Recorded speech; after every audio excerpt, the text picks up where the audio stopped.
Доброе утро. Ассаламу алейкум. Good morning, dear ladies and gentlemen. Мы рады приветствовать вас. Здесь у нас очередная встреча. Сперва я знаю, что наше руководство, министр господин Хамраев, находится на командировке в Бухаре. Срочно с утра с правительственной делегацией он уехал в Бухара, а также первый заместитель министра господин Назаров тоже находится в Хорезме. И надеемся, что они будут участвовать в онлайн.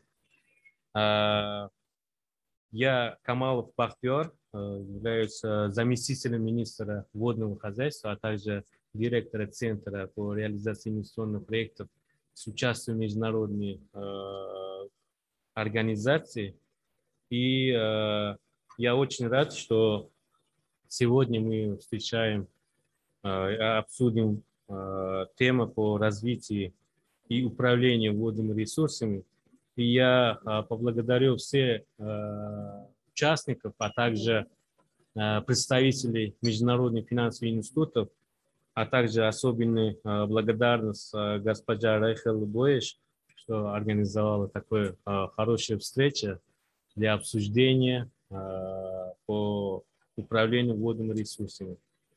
Сейчас у нас и офлайн, и онлайн участвуют наши коллеги, и более 40 человек участвуют. И надеюсь, сегодня будет очень плодотворное обсуждение и дискуссия по развитию управления водными ресурсами. И если разрешите, у нас есть вот, вступительное слово от имени Министерства водного хозяйства. И я прочитаю слово министра водного хозяйства. От имени Министерства водного хозяйства Республики Узбекистан искренне рад приветствовать вас собравшихся в этом зале гостей, представителей Министерства ведомств, международных и донорских организаций. Пользуясь предоставленной возможностью, хочу выразить особую благодарность всем, кто оказал содействие в организации данного мероприятия. В первую очередь посольству Швейцарии в Республике Узбекистан и Швейцарскому агентству по развитию и сотрудничеству. Узбекистан высоко оценивает содействие международных и донорских организаций по развитию и совершенствованию водного хозяйства Республики Узбекистан. Следует отметить,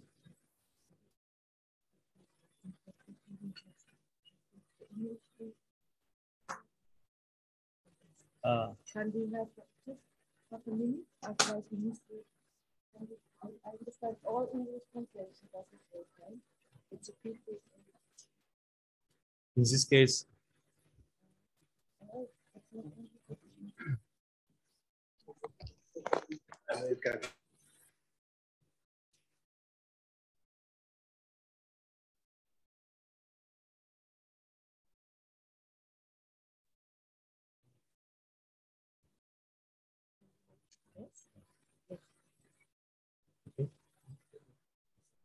слышно, да? Yes, yes, of course. Do you have it, your colleagues? Okay, sorry. Это уже третья встреча с вами, в ходе которой намечено обсудить вопросы обеспечения взаимопонимания и исключения дублирования мероприятий, планируемой реализации в рамках проекта в водном хозяйстве Узбекистана. Как вам известно, в последние годы осуществляется последовательная реформа по эффективному использованию земельных и водных ресурсов, совершенствованию системы управления водными ресурсами, модернизации и развитию объектов водного хозяйства Республики Узбекистан. В частности, в 2020 году утверждена концепция развития водного хозяйства Республики Узбекистан на 20-30 годы. и приоритетным ее направлением определены следующие: совершенствование, прогнозирование и ведение учета водных ресурсов в системе формирования и обеспечение прозрачности базы данных. Модернизация и развитие объектов водного хозяйства, автоматизация управления крупными объектами водного хозяйства на основе цифровых технологий, широкое внедрение технологий, позволяющих экономить электроэнергию и других ресурсов. Следующее у нас мероприятие – это совершенствование системы управления водными ресурсами, внедрение технологии Smart Water, аналогичных цифровых технологий и ведение учета воды. Расширение, внедрение водосберегающих технологий орощения, улучшение мелиоративного состояния и повышение плодородия земель. Внедрение принципов рыночной экономики, механизмов государственно-частного партнерства и аутсорсинга в водном хозяйстве. Внедрение принципов интегрирования управления водными ресурсами, улучшение качества воды и сохранение экологического баланса окружающей среды.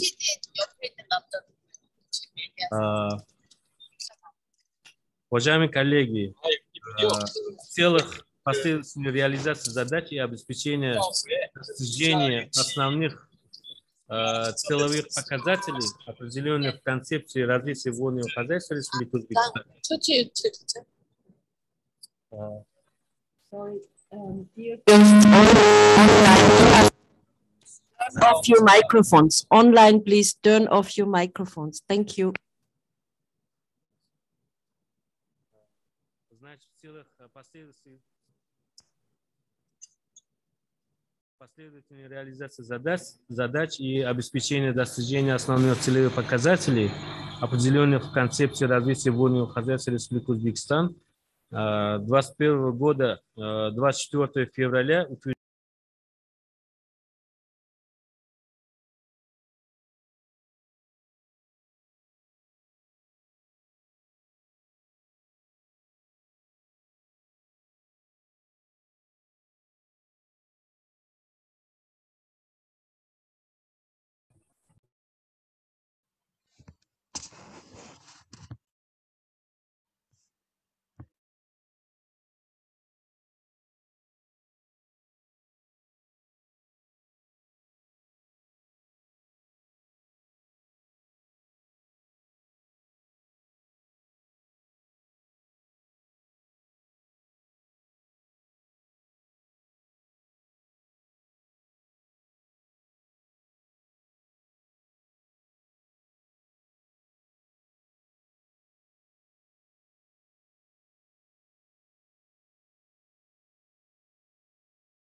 Mr. Deputy Minister Bakhtior Kamalov, thank you for opening, and I would like to give the ball back and thank to the Ministry of Water Resources and in particular to the AIRC for co-organizing this important coordination meeting.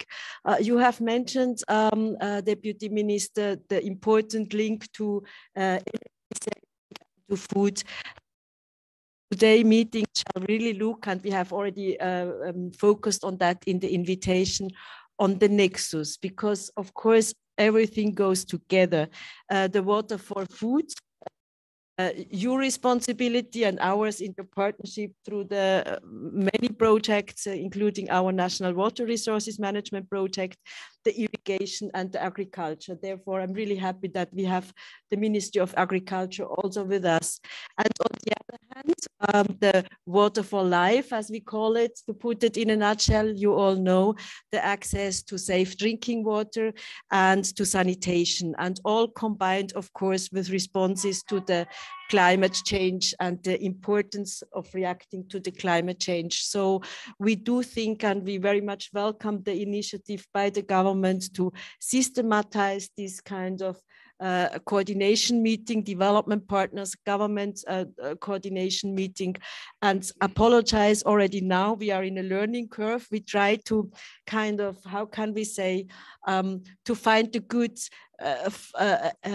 navigation of what we would discuss. And we had a lot of discussion in preparing, saying, what need to be discussed at our levels, a deputy and minister level with development partners, head of agencies, and what is more technical, what should anyhow be part of a technical implementation. So maybe we don't achieve today this clear separation, but we need all of us to think about that, how we can systematize and improve this very, very important coordination. We do think, and I see some colleagues from the ministries, from the development partners, we had last week this International Poverty Reduction Conference in Bukhara, organized and hosted by Deputy Prime Minister Kushkarov and the Ministry of Economy and Poverty Reduction.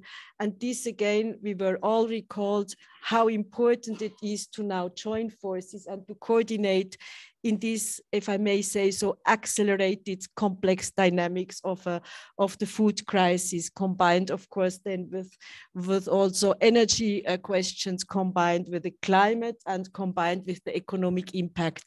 And the water as a source for food and living is kind of flowing through all these questions. So thank you for being here. Thank you also to the colleagues online. Thank you to AIRC and to our project with Omina, the team leader, for having all these technical issues. It's still a bit a headache, I know, to translate and a hybrid, but we learn, and bear with us if we have any technical issues. So with this, I would like to hand over back to you, Mr. Minister Kamalov, and maybe to also the colleagues from the government. Thank you very much. For your opening speech, and I hope, as you mentioned today, we will discuss very fruitfully, and we will get one point which is important for developing of the water resources. And if your colleagues allow me, I will give floor to the representative of the Minister of Agriculture, Mr. Nodir Gafurov. Qishloq xo'jaligi vazirligidan ishtirok etayotgan bizani do'stimiz Nodir aka G'afurovga so'z beramiz. Marhamat, Nodir aka. Rahmat, avvalambor hammalaringizni xush kelibsizlar deymiz O'zbekistonga. Qolaversa, mana bugungi anjumanga men o'ylaymanki, suv resurslarini boshqarish bo'yicha tarmoq ishchi guruhini bugungi 3-yig'ilishi bo'layotgan ekan. Qishloq xo'jaligi vazirligi nomidan va O'zbekiston nomidan shu barcha donorlarimizga, bizni qo'llab-quvvatlayotgan xalqaro tashkilotlarimizga birinchidan minnatdorchilik bildirmoqchiman. Qolaversa, bu zalda yig'ilgan barcha mehmonlarni, vazirlik, idoralar va xalqaro donor tashkilotlarni hammalarini bugungi anjuman bilan tabriklamoqchiman. Fursatdan foydalanib, ushbu tadbirni tashkil etishda yordam bergan, hamkorlik qilayotgan tashkilotlarga alohida minnatdorchilik bildiramiz. Qolaversa, O'zbekiston taraqqiyotini rivojlantirish bo'yicha xalqaro tashkilotlarning yordamini har doim Qishloq xo'jaligi vazirligi, shu jumladan Suv xo'jaligi vazirligi biza birga ishlaymiz, har doim yuqori baholaymiz har bittalaringizni qo'llab-quvvatlaganlaringizni. Ta'kidlash joizki, bugun xalqaro va davlat tashkilotlari bilan hamkorligimiz ulkan salohiyatga ega bo'lgan. Misol uchun agar aytadigan biz qishloq xo'jaligi yo'nalishi bo'yicha mana keyingi yillarda 21 ta 300 million yo'naltirishni o'zimizga reja qilib olganmiz, grant mablag'larini yo'naltirishni. Bu yerda donor tashkilotlar kesimida aytadigan bo'lsam, Yevropa ittifoqidan 33 million dollar, Germaniya hukumati 47 million dollar, Koreya savdo sanoat palatasidan 22 million dollar, Koreya 13 million dollar, Qo'shmas mulk kengashi 5.3 million dollar, BMT tashkiloti 20 million dollar va xuddi shuningdek 5 million dollar, yashil iqlim jamg'armasi bo'yicha 100 million dollarga yaqin, karbon million dollar jalb qilishni biz o'zimizga reja qilib olganmiz.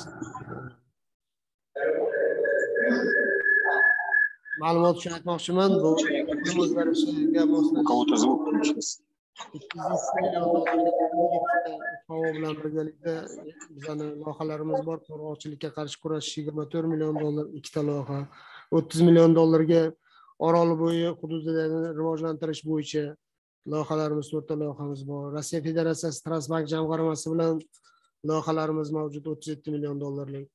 13 ta loyiha xuddi shunday Yevropa ittifoqi bilan Koreya va UNDP ishtirokida 20 million dollarga yaqin loyihalarimiz bor.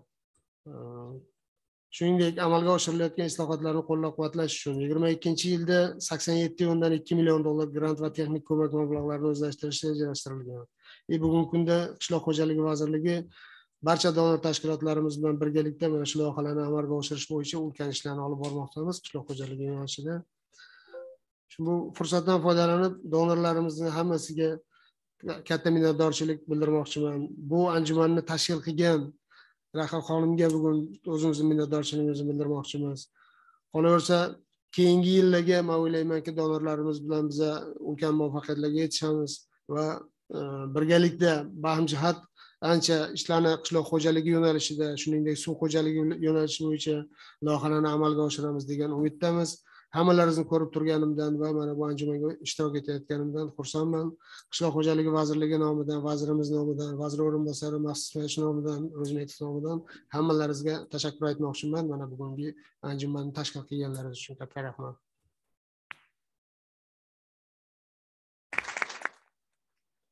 Nodir Qodirovich, rahmat kattakon. Ezgu tilaklaringiz, fikrlaringiz uchun.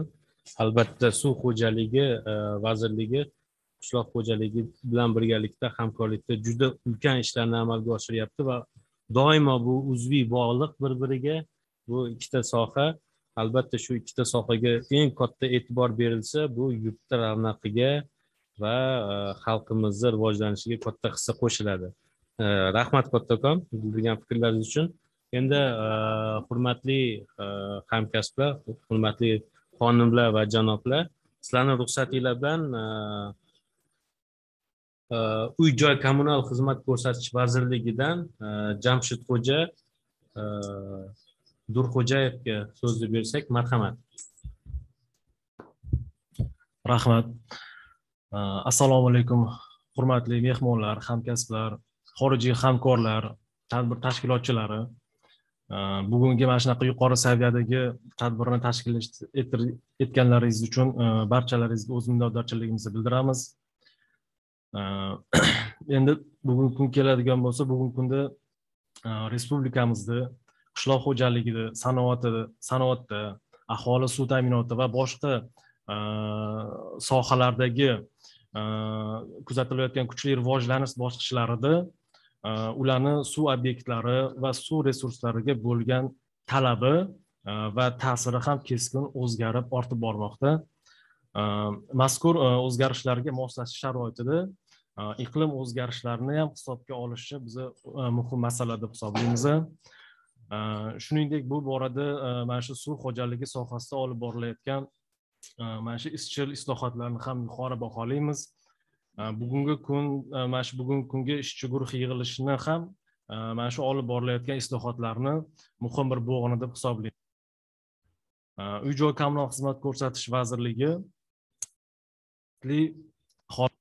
va barqaror ichimlik suvi bilan ta'minlash maqsadida ushbu ishchi guruhida ham o'zimizni taklif va mulohazalarimiz bilan qatnashishda manfaatdor bo'lamiz har doim.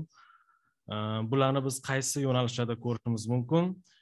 Mana shu so'nggi yillarda o'sha kuzatilayotgan yer usti suv havzalari bo'ladimi, daryolar, kanallar, yirik kanallarimizda o'sha suvni gidrologik o'zgarishlarini, keskin gidrologik o'zgarishlar fonida barqaror ichimlik maqsadida ulardagi suvning sarfi va sifatini o'zgarish sharoitlarida o'sha hamkorlikda ishlarni tashkil etish sohasida daryolarning o'zanlaridan mana shu turli maqsadlarda bugungi kunda foydalanishi, sanoat tarmoqlarida foydalanish natijasida yer osti suvlarining sathini pasayib ketishi bu aholi suv ta'minotiga salbiy ta'sirini kamaytirishiga birgalikda kurashish maqsadida mutasaddi idoralar, xalqaro hamkorlar va o'sha mutasaddi vazirliklar bilan hamkorlikda ishlar tashkil etishdan biz har doim manfaatdor bo'lamiz.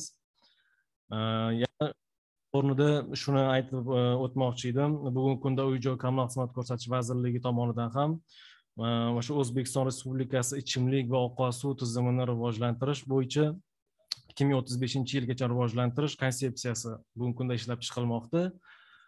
Mana shu konsepsiyani ishlab chiqish jarayonida ham o'sha konsepsiyani puxta tayyorlash, uni amaliyotga samarali tatbiq etishda ham mana shu ishchi guruhi va hamkorlarni yordami bizga juda ham muhim bo'lishini aytib o'tmoqchi edim. Shu bugungi yig'ilishi konstruktiv muloqot va samarali natijalar bilan o'tishini tilagan holda shu barchangizga o'z minnatdorchiligimizni bildiraman. Rahmat kattakon hammanglarga.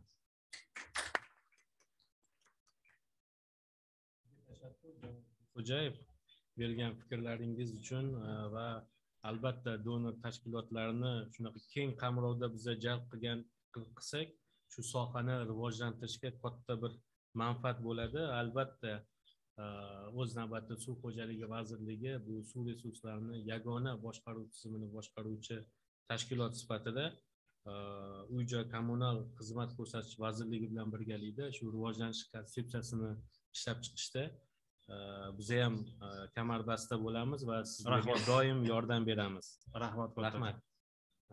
Navbatdagi so'zni O'zbekiston Respublikasi Ekologiya va atrof muhitni muhofaza qilish davlat qo'mitasidan tashrif buyurgan Zulfiya xonimga beramiz. Marhamat. Если на русском. Да, я буду говорить на русском. Спасибо большое, Камолов. Здравствуйте, уважаемые коллеги, члены отраслевой рабочей группы, уважаемые представители международных институтов, дамы и господа. Прежде всего, хочу от имени Государственного комитета Республики Узбекистан по экологии и охране окружающей среды поблагодарить Министерство водного хозяйства Республики Узбекистан за активную позицию ведомства в продвижении вопросов межсекторального взаимодействия в сфере водных отношений.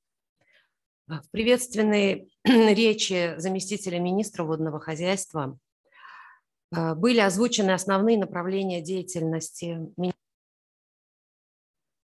проблемы и совместные направления дальнейших работ. В сфере управления и охраны водных ресурсов имеются большие проблемы. И в решении этих проблем задействовано множество структур, которые, в свою очередь, осуществляют работу, направленную на соблюдение требований водоохранного законодательства и в соответствии с ведомственными положениями. В свою очередь, я хочу отметить, что Госкомэкологии работает в тесном контакте со всеми причастными министерствами и ведомствами, в том числе и с Министерством водного хозяйства.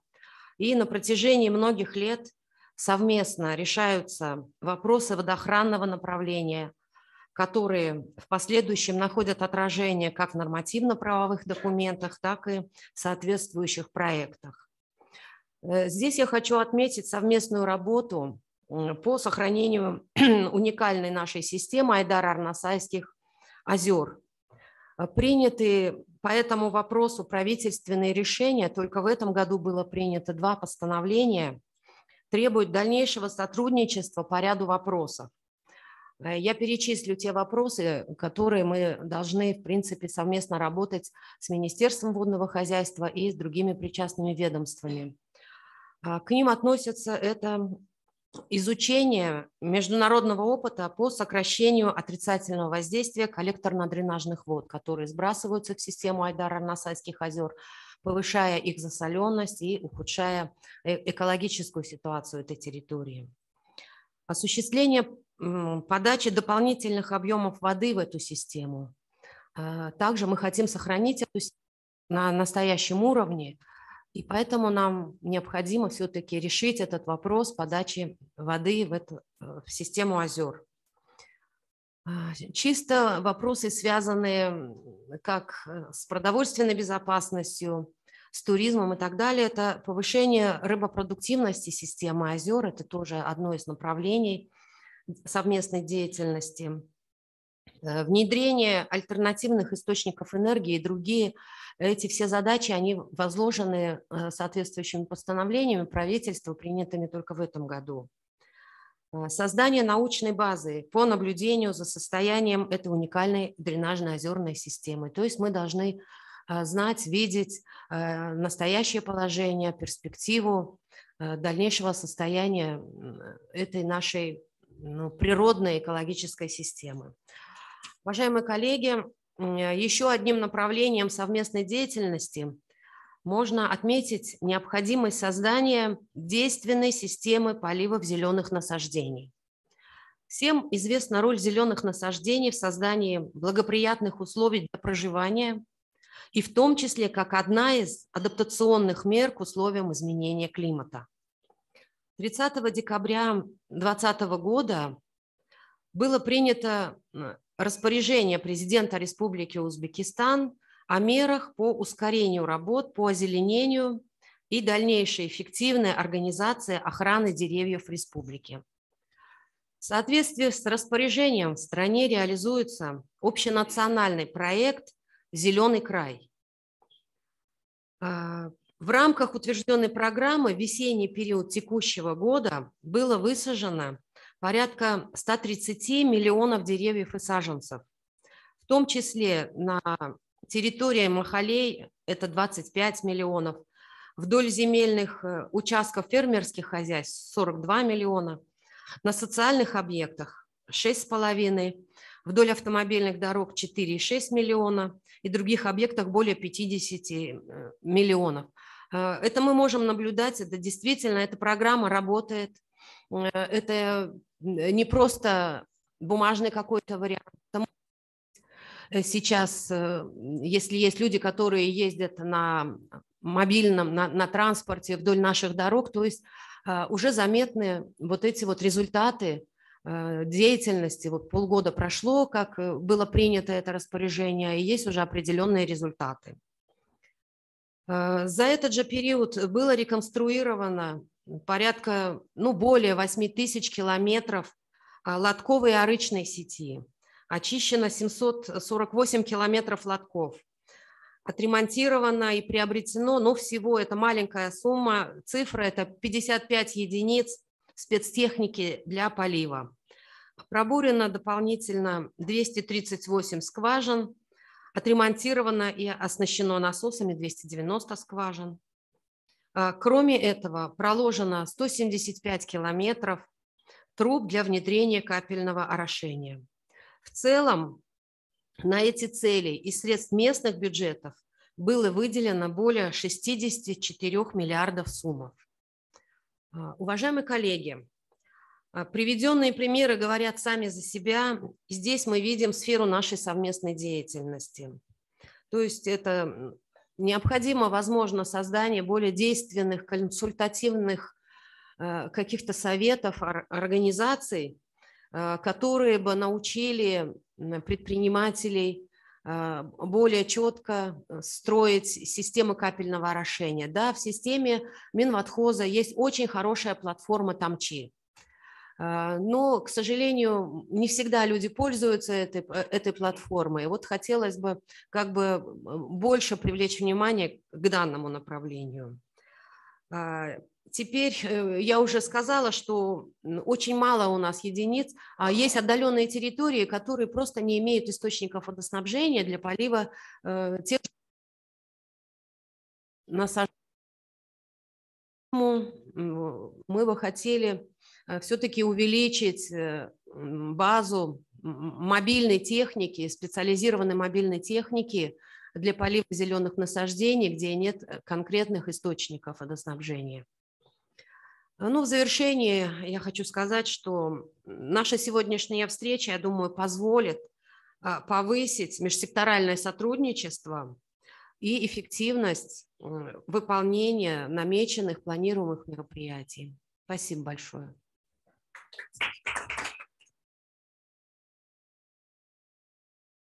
Госпожа Яруллина. И я тоже присоединюсь, что Министерство водного хозяйства, а также другие отрасли должны работать взаимосодейственно, а также когда будет хорошая идея или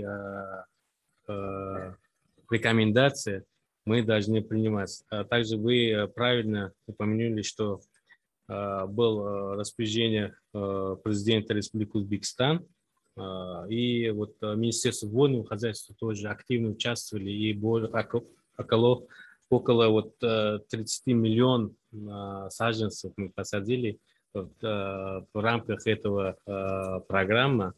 А также вот до сих пор наши сотрудники, более чем 36 тысяч наши сотрудники, до сих пор участвуют на этом мероприятии. Огромное спасибо еще раз за ваше слово.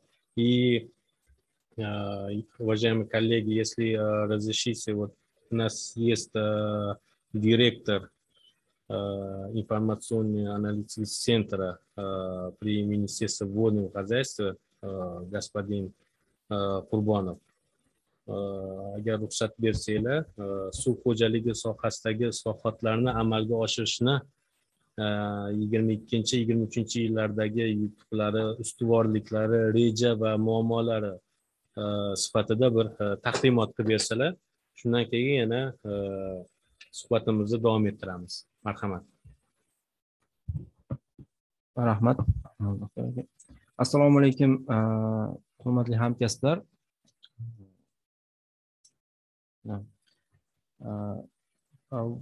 Республика Узбекистан расположена в бассейне Аральского моря, и основными источниками воды являются Амударья, Сырдарья и внутренние реки, а также грунтовые воды, как вам известно.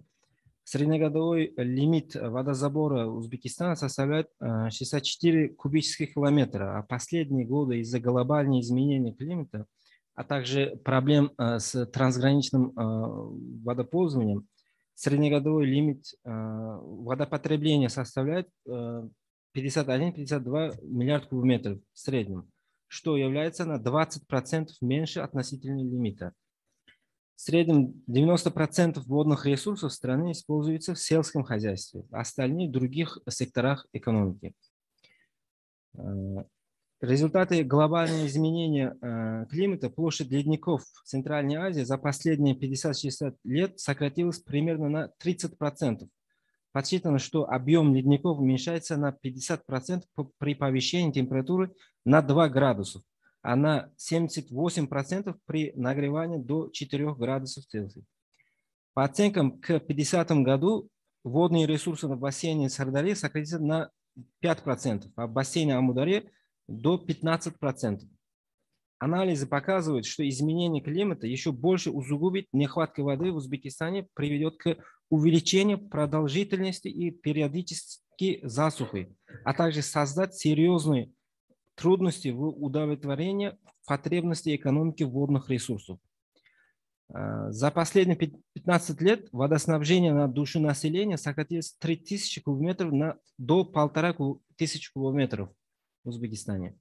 Ожидается, что население страны будет увеличиваться в среднем на 700 тысяч человек в год и достигнет 39 миллионов к 2030 году, а их потребность в качественной воды увеличится на 20%. В последние годы активно развивается промышленность и энергетика, а сброс на воду у них растет с каждым годом. Прогнозы показывают, нехватка воды в будущем усугубляется прогнозируемым уменьшением водных ресурсов, повышением спроса на водные ресурсы в связи с ростом численности населения, развитием промышленности и других секторов экономики. Дефицит воды и наличие конкуренции между секторами экономики увеличит нагрузки на подземные воды и негативно повлияет на качество воды. Техническое состояние ирригационной сети в Узбекистане не отвечает современным требованиям. Вот коэффициент полезного действия составляет 0,63 или 37% воды теряется в каналах и ирригационных сетях. Насосные станции морально и физически изношены. Сроки службы более 60% насосного оборудования давно истекли. 44% магистральных и межхозяйственных каналов требуют проведения ремонта и восстановления. 16% реконструкции. 80% крупных насосных станций требуют реконструкции или капитального ремонта.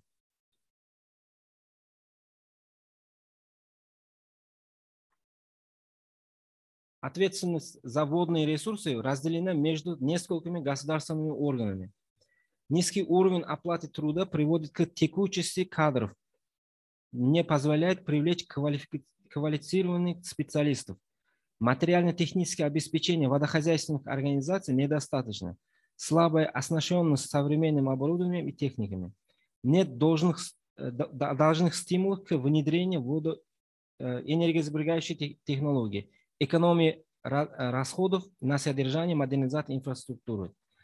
Практика среднемесячная заработная плата 64% от средней по республике.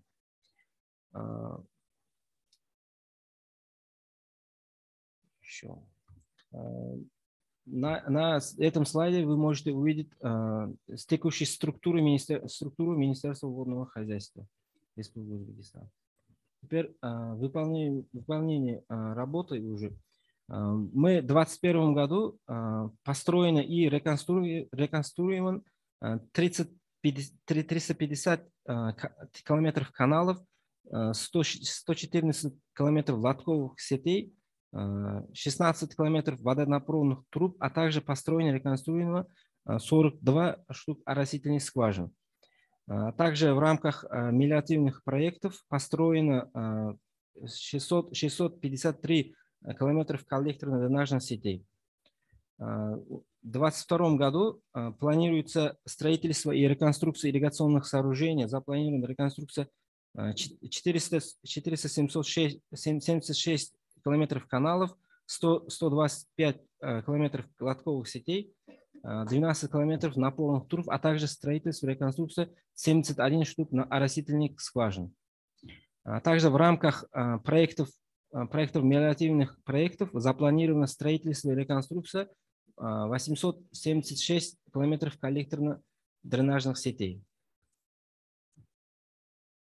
В общей сложности в системе министерства установлено в 2021 году 185 насосов, 237 электродвигателей, 306 устройств онлайн-мониторинга уровня воды, 2875 стереодиодных ламп, 115 конденсаторных устройств и другие. Подведомственными организациями вообще министерства за счет оперативных средств проведена работа в очистке 5000 километров межхозяйственных оросительных сетей и ремонт 5000 гидротехнических сооружений. За счет Ассоциации водопользователей и фермерских хозяйств уже реконструирован 17 тысяч километров внутренних дренажных сетей, а также в рамках внедрения информационно-коммуникационной технологии в водном хозяйстве в 2021 году установлено более 3000 объектов, установлено умные водоучетчики Smart Water и 2500 мелиоративных наблюдательных скважин установлены приборы Diver, который позволяет осуществлять онлайн-мониторинг подземных вод. Также автоматизирован процесс управления 20 крупных водохозяйственных объектов. 306 насосных станциях установлен онлайн-водоизмерительные приборы. А также во всех насосных станциях водного хозяйства установлены электронные онлайн электропотребительные оборудования. А также идет автоматизация процесса управления каналами Мырышкор и Камаши в Кашкадринской области совместно с Министерством сельского хозяйства с помощью австралийской компании Rubicon. А также министерством идет очень большая работа по внедрению водосберегающей технологии в сельском хозяйстве. До сегодняшнего дня уже 934 тысячи гектаров внедрено водосберегающей технологии, которые составляют 22% от общей площади орошаемых земель. В целях решения вопросов и обеспечения водной безопасности страны в 2020 году разработан и утвержден президентом Республики Узбекистан концепция развития водного хозяйства на 20-30 годы. Целью концепции развития водного хозяйства является создание условий для удовлетворения постоянно растущих потребностей населения, отраслей экономики и окружающей среды на воду, обеспечение эффективного управления использованием водных ресурсов, улучшение мелиоративного состояния орошаемых земель, достижение водной и продовольственной безопасности в условиях нарастающего дефицита водных ресурсов, а также глобальных климатических изменений. А также концепция определяет задачи и приоритетные направления развития водного хозяйства Республики Узбекистан на средносрочные и долгосрочные перспективы. И приоритетные направления концепции – развитие внедрения принципов интегрированного управления водными ресурсами. Для широкого внедрения принципов ИВУР планируется реализация следующих мероприятий. Гарантирование обеспечения водой отраслей экономики на основе взаимосвязанного управления всех водных ресурсов. Совершенствование системы планирования управления водными ресурсами. Также разработка водного кодекса. Создание гибких механизмов распределения воды между секторами экономики. Рациональное использование возвратных вод. Сохранение стратегических запасов подземных пресных вод. Следующее приоритетное направление является расширение масштабов применения водосберегающих технологий. Дальнейшее расширение масштаба внедрения водосберегающих технологий, орошение, капельное, дождевание и другие. Широкое использование системы оборотного водоснабжения в промышленности. Дальнейшее совершенствование механизмов, стимулов для внедрения водосберегающих технологий. Повышение осведомленности о существующих способах экономии воды, включая высокоэффективные методы поверхностного орошения. Формирование у населения, у водопотребителей чувства к бережному использованию и охране водных ресурсов. Также широкое внедрение водосберегающих технологий даст возможность ежегодной экономии воды 33 миллиарда кубометров воды в год. Следующее приоритетное направление концепции является модернизация межхозяйственной инфраструктуры.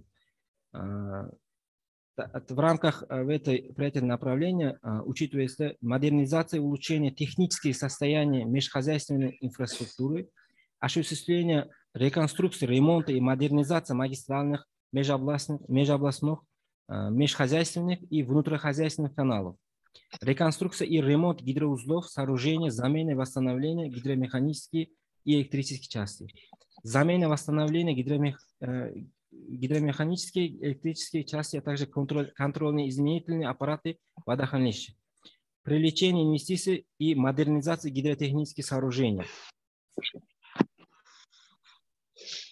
Следующее приоритетное направление является модернизация насосных станций. В этом направлении предусмотрена поэтапная замена устаревших насосов и электродвигателей на современные энергосберегающие насосы и электродвигатели с высокой энергоэффективностью, восстановление, капитальный ремонт и обновление напорных трубопроводов насосных станций, поэтапная замена и обновление электрических частей на современное энергосберегающее оборудование и другие. Также предусмотрено уменьшение электропотребления в насосных станциях с 8 миллиардов киловатт в год до 6 миллионов киловатт в год, значит 20% до 30 года. Следующее направление является улучшение мелиоративного состояния орошаемых земель. В рамках этой направления намечается улучшение технических состояний коллекторных дренажных сетей и других мелиоративных сооружений.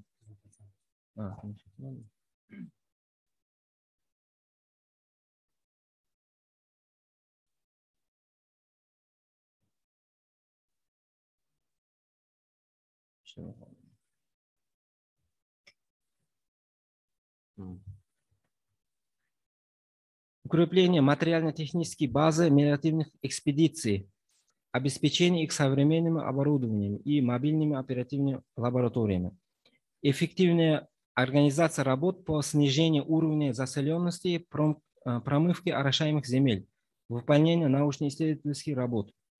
Также введение в сельскохозяйственный оборот орошаемых земель, вышедших из оборота около 300 тысяч гектаров. Следующее направление у нас внедрение рыночных принципов и механизмов государственно-частного партнерства. Основные инструменты государственного регулирования в распределении управления водным хозяйством являются система налогообложения и наложения штрафов при неправильном использовании воды, государственные субсидии и налоговые льготы на водном хозяйстве, передача, а также передача водохозяйственных функций области управления и обслуживания водной инфраструктуры, предоставление услуг сторонним организациям в рамках государственного частного партнерства и других форм аутсорсинга. Следующее направление у нас внедрение современной информационной коммуникационной технологии в водном хозяйстве. При этом для контроля учета всех водных ресурсов, планирования водопользования и организации оперативного управления водными ресурсами будет внедрена технология Smart Water. База данных по воде и водопользованию будут усовершенствованы на основе цифровых технологий и будут созданы автоматизированная межведомственная информационная система водных ресурсов. Также будет организована система ведения кадастра водохозяйственных объектов с использованием геоинформационных систем. Водные объекты будут управляться дистанционно с помощью современных коммуникационных технологий. В частности, мы к 2024 году планируем охватить весь гидротехнические сооружения с оборудованием Smart Water до 30 года. 30 года мы должны охватить весь мелиоративных скважин с оборудованием Diver. Следующее направление у нас усиление научно-исследовательской работы в секторе водного хозяйства. А также последнее у нас направление, самое важное, это развитие межгосударственных отношений по вопросам использования трансграничных водных ресурсов. В этом намечается продвижение конструктивного диалога и развитие сотрудничества с соседними странами по вопросам совместного управления трансграничными водными ресурсами, разработки и продвижение взаимоприемлемых механизмов по совместному использованию трансграничных водных ресурсов, а также изучение международного опыта. Мы очень надеемся на ваше содействие в достижении целей и задач предусмотренных концепций. Спасибо за внимание.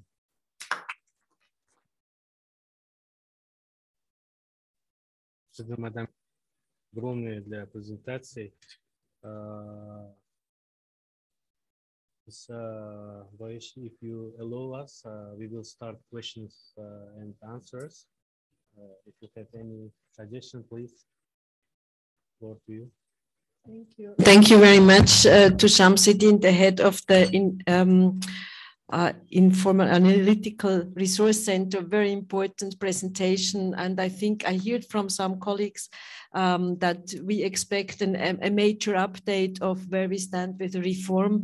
Thank you for being so open with us, Shamsuddin, also with regard to the challenges, and then you have also summarized and given us an overview on where you focus, including on infrastructure, rehabilitation, digitalization, water-saving technologies.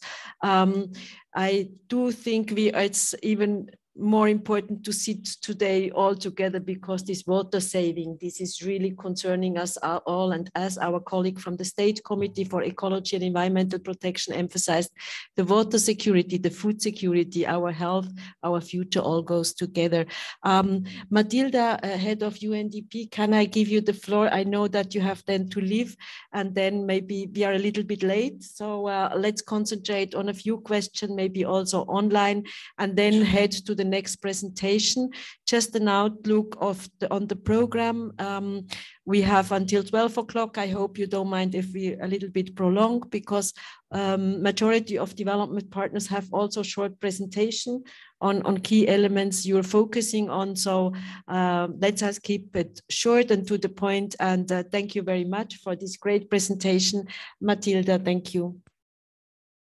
I hope, yeah, it works.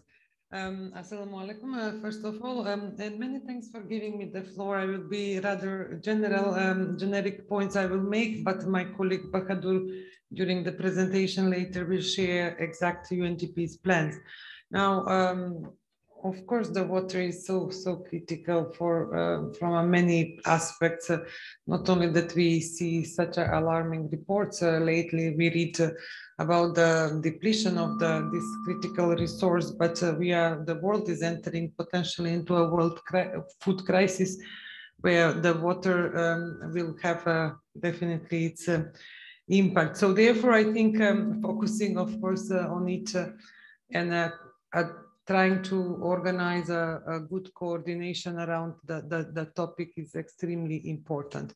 And I think it's not only about, of course, the donor coordination. It starts the coordination with the governments, institutions, and that's what is good to witness today here, that we have a number of agencies, institutions of the government that are present and are contributing to the topic. From UNDP point of view, we always see this coordination also as critical, to have an integrated approach, to not look into one sector only, but also to look into the intersectorally on the issues that we find extremely important. And as Rahel mentioned, the last week, the Deputy Prime Minister Kuchkarov stressed the readiness to coordinate around the theme of the poverty reduction, yet another critical issue. And it becomes more and more important to have this understanding of having a interministerial coordination. Now, so therefore, it's great that the meeting focuses on that. And I think from our perspective and experience of UNDP, it's always good to go beyond the information sharing and to go deeper, to focus the discussion around specific themes that are and priorities that are at the core of the overall agenda, and that can, if addressed, can trigger a better change or bring another effect. We know also that the government we see such a commitment to green growth, green transition. And of course, there are ways to link those to critical priorities of the government. So I think it will be extremely important, and not to mention that one needs to, of course, look beyond the infrastructure, but to link it to the policies. And it was extremely important that we heard the concept of the concept for development of water management up to 2030, the longer term vision. So I think that having that as a basis for this coordination may be very, very good idea to have it. And I can again reiterate our support, UNDP's support, and we were arguing for quite time for introduction of integrated water management, and particularly for the principle of introduction of a market principles, or to make it blunt, valuation of the water resource, and the public-private partnership. So it's a step in a very good direction, and that is one option how to center the donor coordination. I wish to comment also on the Yeshul Makon. I think you have been mentioning Yeshul Makon, yet another initiative that gets across many sectors. And of course, water management will have to be very well considered if those 1 million or billion, trees are to survive. So as UNDP, we are committed to contribute with whatever we can to this extremely important topic. Thank you, Rahmat. UNDP, back to you, Mr. Taking into account this, our time is limited. If you have any questions or suggestions for the presentation, if possible, only a couple of questions we will allow. And later on, if you have another questions, please send us by written way, and we will follow your questions and we will answer. Please, if your colleagues, if you have any questions, please.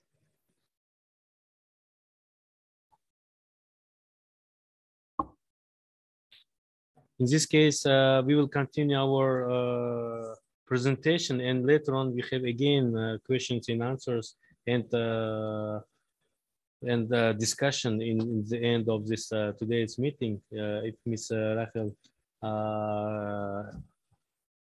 allow us, we will give floor to the Ms. Omina to give a good presentation.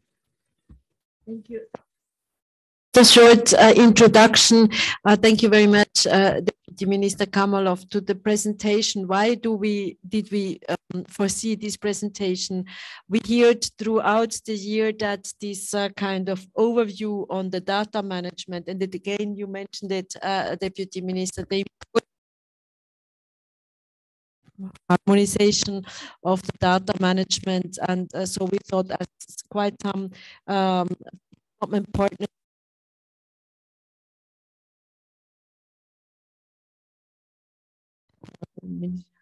To support this overall national water management information system, we thought it makes sense to also share today. So Omina is our team leader. She's responsible together with the chief agency for the implementation in partnership with the Ministry of Water Resources Management for the National Water Resources Management Program, the support to the reform. Omina, thank you.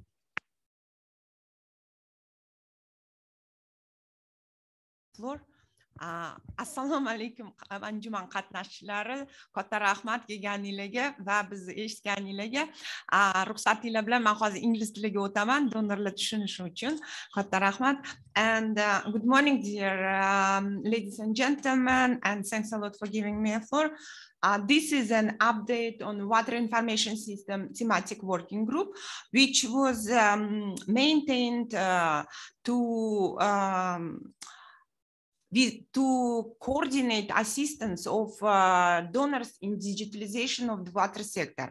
And this PowerPoint presentation was prepared together with Information and Analytical Resource Center with Shamsuddin.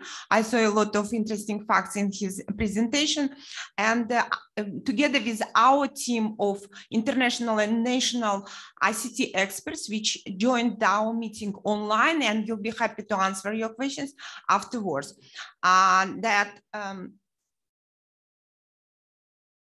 The main purpose of this thematic working group is to coordinate the donors to the Ministry of Water Resources in the digitalization of the water sector in Uzbekistan.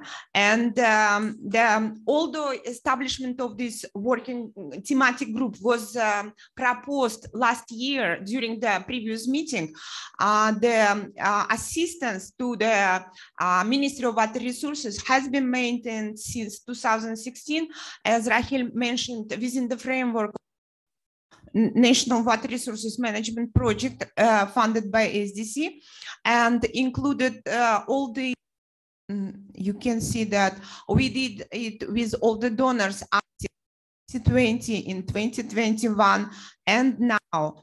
Although that the main key modalities of this cooperation were discussions, that exchange of algorithms, exchange of data structures, and a peer review of very important documents. However, with completion of these projects and handing over of the systems to the beneficiaries, all these meetings became bilateral. As you can see, in 2022, we had only bilateral meetings between the SDC and the Ministry of Water Resources and Information and Analytical Resource Center. Here are the key meetings held during the reporting period from the last our last meeting, and the most important were with the First Deputy Minister, Mr. Nazarov, in August 2021 and in January 2022. Also important and interesting meeting was with the international advisor to the ministry, John Wright, who was in charge of ICT components. The key points of discussions were to get the ministry from the point of mainly paper-based information exchange to modern digitalization systems. And we are very happy that in the results of these meetings, the ministry committed to the necessity of establishment of the National Water Management Information System, and based integration of all the systems based on the unified water coding approach, and also integration of the National Water Management Information with the systems of other institutions involved into integrated water resource management process. Here are the priority systems. As you, we have the same systems which were mentioned by Shamsuddin in the priorities of the water concept. This is the melioration information system, smart water, state water cadastre, and pumping stations. And we all know that in order to be able to implement this national water management information system, we have to create the enabling environment, including the national water management information system aspects in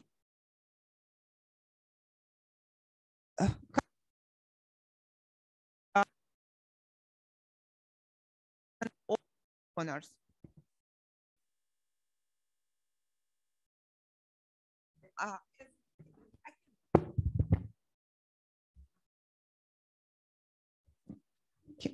Okay, and now I was very happy to see this representative of different institutions because eventually this national water management information system should be integrated with their system. All of them are working in the same direction of digitalization their operations, and this is important next step. For the important precondition for this integration is to develop unified water object coding standard, which is currently not in place and very difficult to achieve. So far, the ministry agreed and developed internal water object monitoring coding approach and uses it for integration of its own systems in the National Water Management Information System. However, the next very big task for all the maybe for all the donors who would like to support the ministry is to help to develop this information integration unified water coding approach. Here is the key elements which were agreed with the ministry. It is the situation center. Shamsuddin gave us very good overview of this center, and we would like to continue supporting this because situation center is the interface of the National Water Management Information System. Also very important is the assistance provided by KOICA in the hardware, the servers, the dispatch center, and the pilot water resource information system. Very important part of this National Water Management Information System is State Water Cadastre, which was developed with the funding of the European Union and implemented by GIZ. You can see three components of this water cadastre, and in the National Water Management Information System, this part of the ministry will be included as a priority. However, the other parts which are currently being maintained by the other institutions need to be integrated together, as we said in the previous slide. Smart water also, Shamsuddin gave a very good overview of this system, and it is also part of the National Water Management Information System. And the key here is that it is bottom-up approach. The data flows from the end users and monitoring network to the ministry. And SDC is now supporting the ERC. ERC is the key developer of this system. Also, another one is very important priority of the concept, this amelioration activities. This amelioration system also part of the National Water Management System. It was developed during these years, and currently its nationwide deployment is ongoing, and we hope that this system will also help the ministry to get the data from down to the from the bottom to the ministry itself. Here is also purely developed by the ministry system, pumping stations. Very important, Shamsuddin also mentioned it, and the very important aspect is that this system is going to be integrated with the Ministry of data center of the Ministry of Energy of Uzbekistan. So you can see that the government and the Ministry of Water Resources is making steps towards the digitalization of water sector. However, we all know that what are the opportunities that these systems are very important, because they will help the ministry to do the informed decision and policy making, optimization of the planning and the modeling, automation, and asset management. And we all know that it is very, the digitalization is vital for the water sector, and donors should assist in these aspects. However, we all know that there are bottlenecks which should be taken care of. First of all, that we have to look at the current conditions. Instead of doing some very advanced systems which are not working in the actual conditions of the country, we have to look at the ministry, learn and do the realistic systems which will be workable. And also, we have to listen to the government and to the ministry and support those priority areas which are needed. Next is, if we really would like to do the tangible contribution to the Ministry of Water Resources, we have to ensure long-term sustainability. The development of the system and handing over to the ministry is the 10% of the whole process. The most important, most difficult part is the maintaining and operation, fine-tuning of the system. It is without that, the system is just abandoned. And many of us know that there are a lot of systems which were developed within the project and they are laying on the shelves without the use. So ownership of these ICT elements should be with the ministry. And I'm happy that we are now moving in this direction. Also, the ministry, it was kind of my takeoff from the meetings with the first deputy minister, that there should be an adequate state budget allocated to maintain these systems.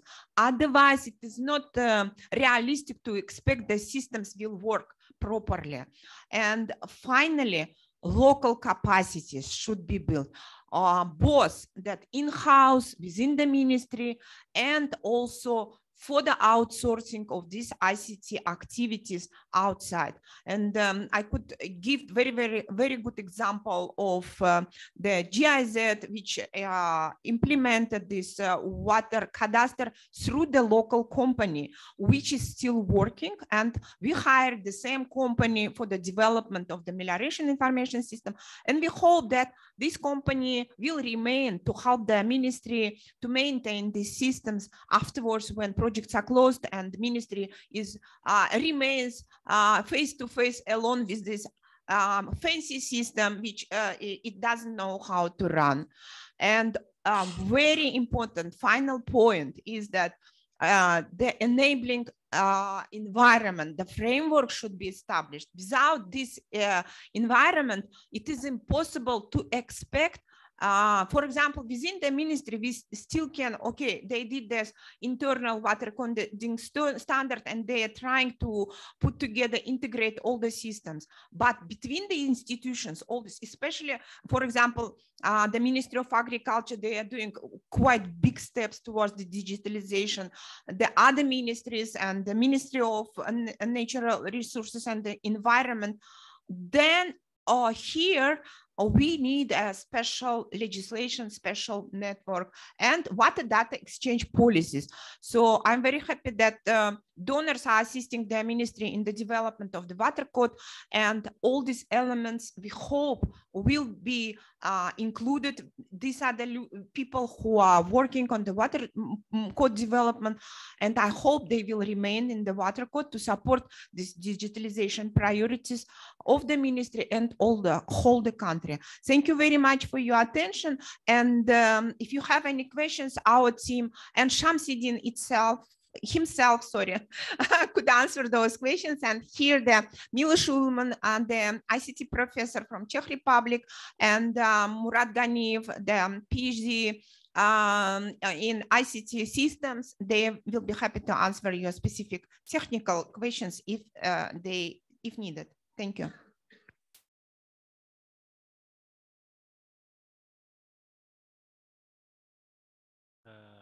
Very good presentation and a lot of information there, and I hope here will be a lot of questions too.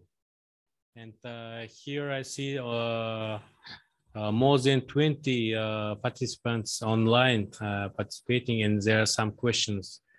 And also, dear colleagues, if you have some questions, please feel free and give your questions, and we will try to answer. Marhamat.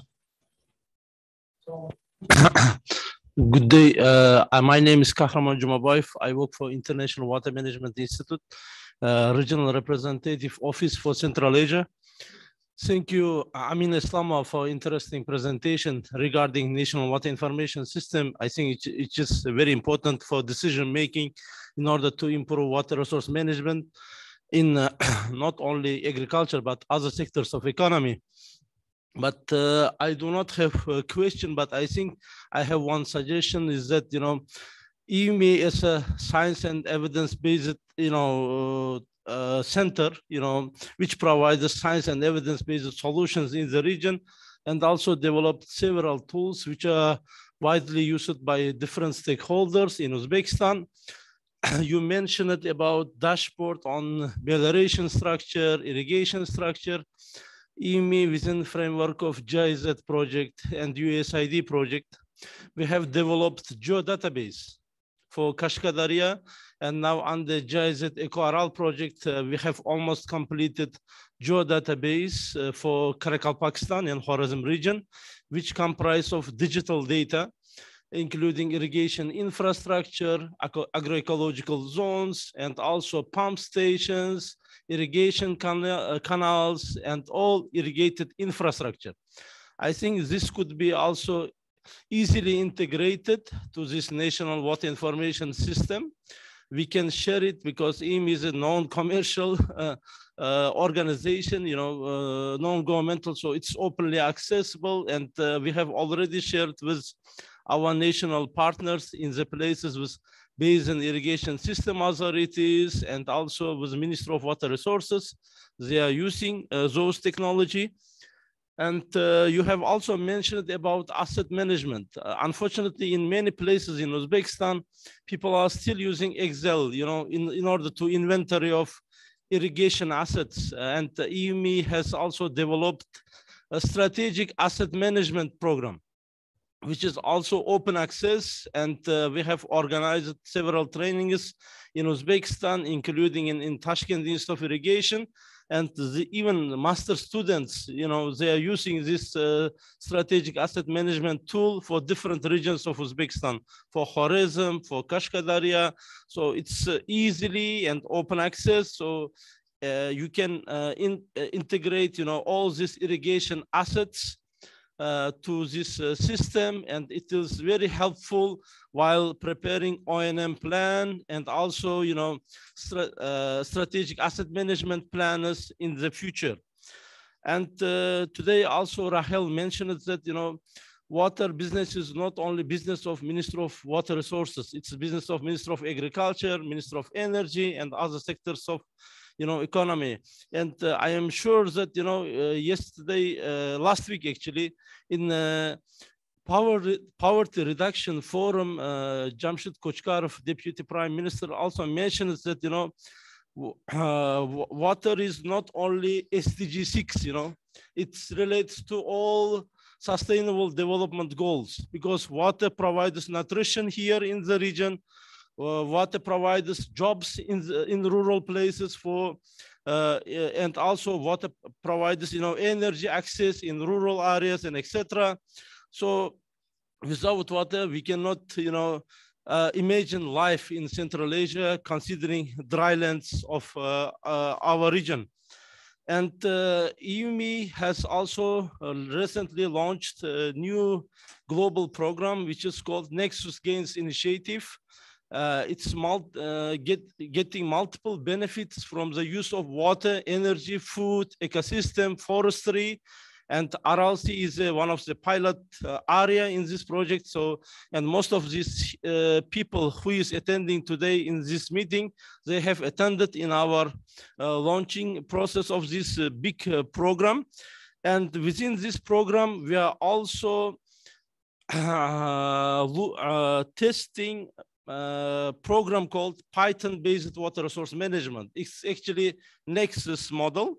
So, and it's also open access, and it can be also used by different interested parties. One of the important aspects of this model is that, it will optimize, water use, and it will provide us good access for decision makers in order to make wisely decision making in water resource management. I think due to time limit, I cannot provide you more information. If somebody will be interested, so during coffee break or during breaks, we can discuss more in more detail. Thank you. Thank you very much for your recommendation and your information. And I hope after this conference, we can discuss in detail. Dear colleagues, online or offline, and you have a question, please, from GIZ. Much, Caroline Milo from the GIZ. I would like to thank Omina for a very good presentation. I especially loved the chapter on sustainability. And I'm very happy to see that the EU-funded water governance program, the Water Cadastre, will be part of the national information system.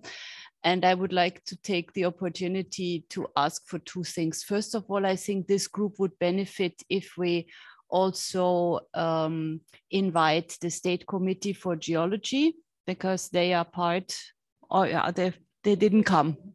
Oh, they're represented. Sorry, then I didn't see this. I need to wear glasses. So that's excellent. And the second point is, since we have the representatives of the Water Ministry here, I would like to emphasize the aspect of ownership of capacity building, but not only capacity building, but keeping the capacity within the ministry. And I mean, we have seen that we trained actually many people, And unfortunately, also many people left and rotated into other positions, rotated out of the ministry into other ministries. And that is a very critical point. I mean, it's very important to keep the trained capacities in the respective ministry. I mean, this pertains to not only the water ministry. This is a phenomenon that we see in general, but I think this is, for the sake of sustainability, really important to keep more people that have been trained by international projects, so that we have a much bigger sustainability here. And I would really like to emphasize this point, because it's greatly frustrating if you see that the capacities are leaving. And especially in our water cadastre, we trained so many people and they all left. And I'm not so sure that the cadastre is up and running as it actually should be in the water ministry. Thank you very much. If you have some addition, please. Very much, Caroline, for nice comments. And I fully support your proposal that we have to build capacities within the ministry. And it is obvious that all our trainings, that people get the training, increase their capacities, and then they leave. So this is the question of the budgeting. Whenever the budget of the ministry is enough to keep and retain those specialists, then we will get to the point when the sustainability is at least at the capacity building level is ensured. Also, regarding the water cadastre, I should assure you that the ministry is using the elements of this water cadastre, and they even requested to get the information from the bottom up, meaning link the cadastre to the lowest levels of the ministry, and our project is helping them in this work. And I hope, my real wish for future is that whatever we are doing for the ministry, we used by the ministry. For me, it would be the best result we could achieve. Thank you. I'd like to say, yes, there are some issues related to the salaries for water sector, but more than 36,000 people working in this system are very patriotic. And also international financial organizations such as World Bank, Asian Development Bank, Islamic Bank helped to increase twice the salary for the workers who are working under the implementation of the project. And that's also giving more attention for water sector for developing this system. And also, please, colleagues, if you have another questions, please. Yes. I think there's one more. Please. So thank you very much. My name is Miyazaki from JICA, Japan, and the Uzbekistan office, and it is great to be here part of this session. We JICA have been, as far as our maybe sort of portfolio is concerned, we have been a little bit centered by the more power sector, energy sector. But recently we are trying to expand our activity to some other sectors, including agriculture. We have started maybe horticulture issue, which is also very helpful for the more water efficient type of agricultural ways. And so now we are maybe trying to find the way to collaborate in this water sector as well. In the past we have done kind of some more efficient maybe irrigation project in the Buhar area, and we are now talking to Mr. Nazarov about some maybe capacity building for the maybe dam and reservoir management type of things. So we have just started this kind of discussion. And so actually, so my question was quite close to the lady from the GIZ. So maybe the capacity building issues. We have now understood about the, the issue of the maybe some salary, but remuneration kind of that issue. That is very, very important. So apart from that, does the project has a kind of very specific maybe plans or strategy about maybe kind of the capacity building issue? Because maybe we are now able started some thinking about maybe specific field of capacity building, especially for the dam reservoir kind of things. Thank you very much.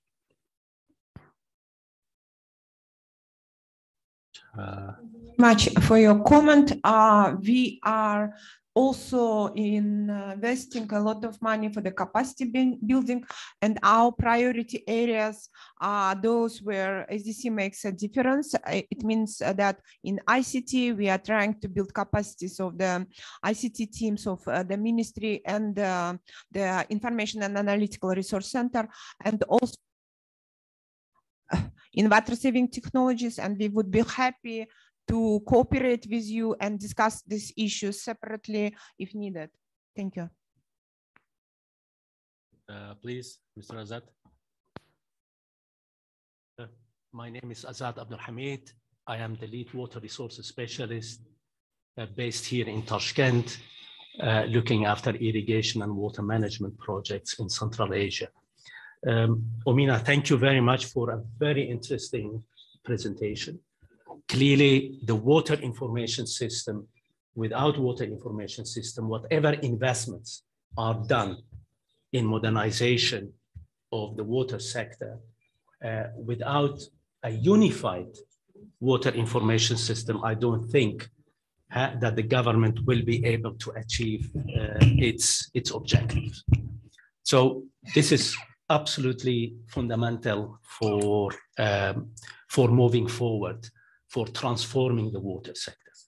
Digitalization has shown clearly during the COVID time, many governments are shifting to digitalization. Having said that, Shamsuddin, for example, showed a graph where the government budget for the sector has to decrease by 2030 by. And don't think that, I hope very much that the government will be able to allocate sufficient budget, because unified water information system digitalization will require funding and a sustainable budget support. Omina also indicated something on sustainability. We have seen, unfortunately, at the service provider level, irrigation administration offices, whether it is in Karakalpak, Fergana, their offices are not much well equipped with a modernized system to be able to give you the data from bottom up. There were a lot of issues with equipment. For example, SCADA, until now, for many, many years, a lot of pilots were done by many, many development agencies. And when we are asking irrigation service providers why the SCADA is not moving ahead, because of the capacity and a lot of spare parts are needed, a lot of capacity building and budget is needed to run, for example, a very simple SCADA system, but clearly a unified system. Because as you all know, there are many, many people, many development partner and government. IMI indicated so many models, so many programs they are involved in, yeah? But you need to be, there is a need for a unified system. Now, just of course, later on, I can share more information with you. We just completed our stakeholder consultation meeting last week on we have developed a remote sensing, evapotranspiration through iCloud system. We made a presentation even with Uzbekistan Space Agency, TIAME, and government agency. So, and that actually is going, and there is a need. So, and this unified water information system, there, of course, to add groundwater is extremely important, and dams also. So there is a way of maybe hopefully improving this unified information system. But anyhow, thank you very much. I really learned a lot from this presentation. So, and we very much hope to continue our technical discussions later. Thank you. Thank you very much for your comments. And I fully agree with you on all the points. And this is, sorry. And this is the point where what I mentioned in the very beginning, we have to clearly look at the existing conditions in the country. And we can advise to the government all the modern systems, all the modeling tools, whatever we do. But without these conditions, they cannot operate this system. So within our project, we are trying to equip the lowest level Ryan irrigation departments with computers, with printers, and train them. Hopefully, we hope that this will be all 156 nationwide, and this will be the entry point for the information exchange, bottom-up information exchange. As for the mobile applications, thank you very much for your information. That what we did with Shamsuddin in the presentation, we just pointed out the key directions. There are a lot of other programs, mobile applications developed by the donors together with the ministry, which will be included into this National Water Management Information System as a part accessible by the general public.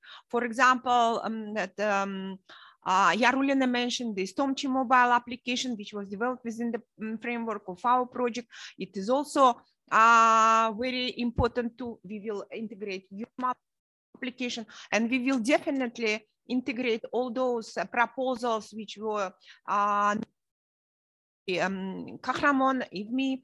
So this is the process. That's why we are here, to check with each other what could we do. That ministry is doing this effort to do this National Water Management Information System, which is very important.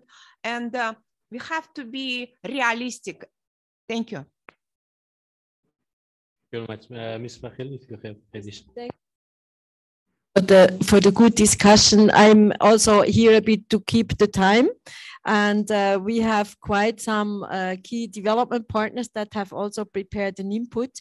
I would suggest, and I know we have one online speaker that still would like to make the comment, so please also, in order not to leave behind those who participate online, let's give to this person the floor. I didn't see properly who it is, but before closing this one, I would really, what I hear is that, and we know that that's also the this today on the agenda, is the enormous for a working group on this national water information system, including, as you said, the other ministries. And so one key point as a conclusion, so that we don't need to go more in detail, is that we really have one working group on this, let's say, digitalization of the data management in the full water sector. You mentioned Assad, including the groundwater, which then directly links, of course, to the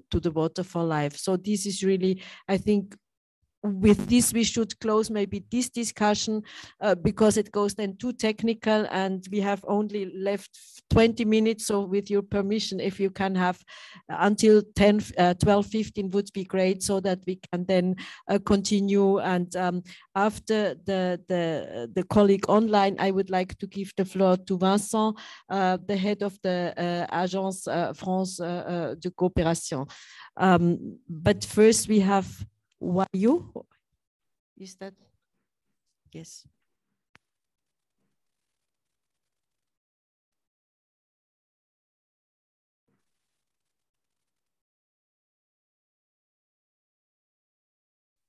Please, Mr. Wayu. Good afternoon, dear colleagues. I think it was my hand raised. This is Islamic Development Bank. Yes.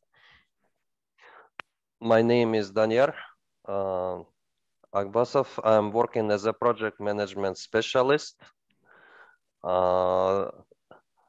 responsible for the development of the water sector and agriculture in the Central Asia, including Uzbekistan. Just being brief, since the time is very limited,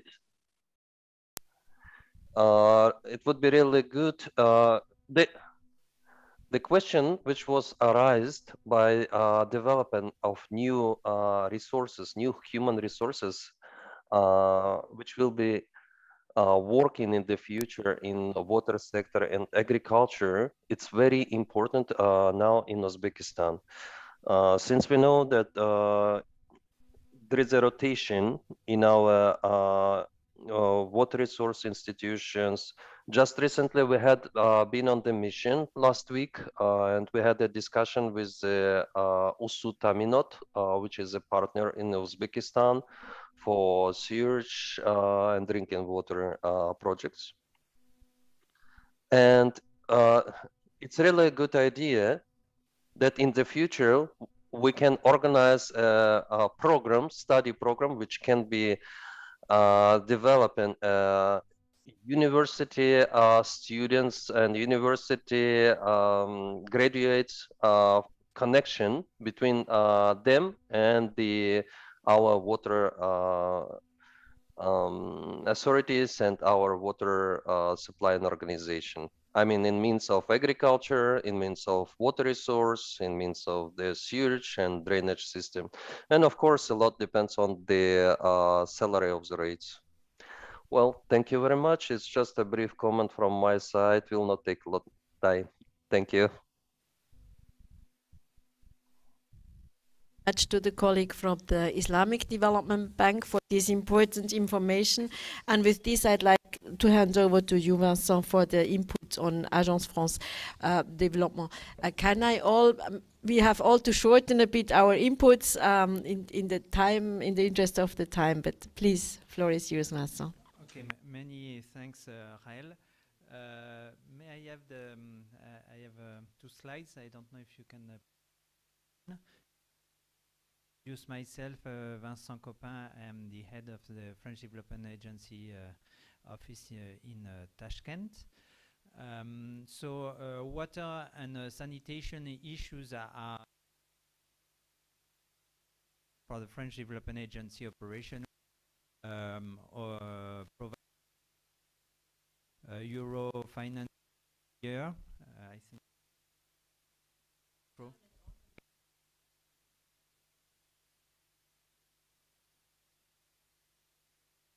We provide about 12 billion euro worldwide of financing, of which 1 billion is on water and sanitation, so which represent about our operations.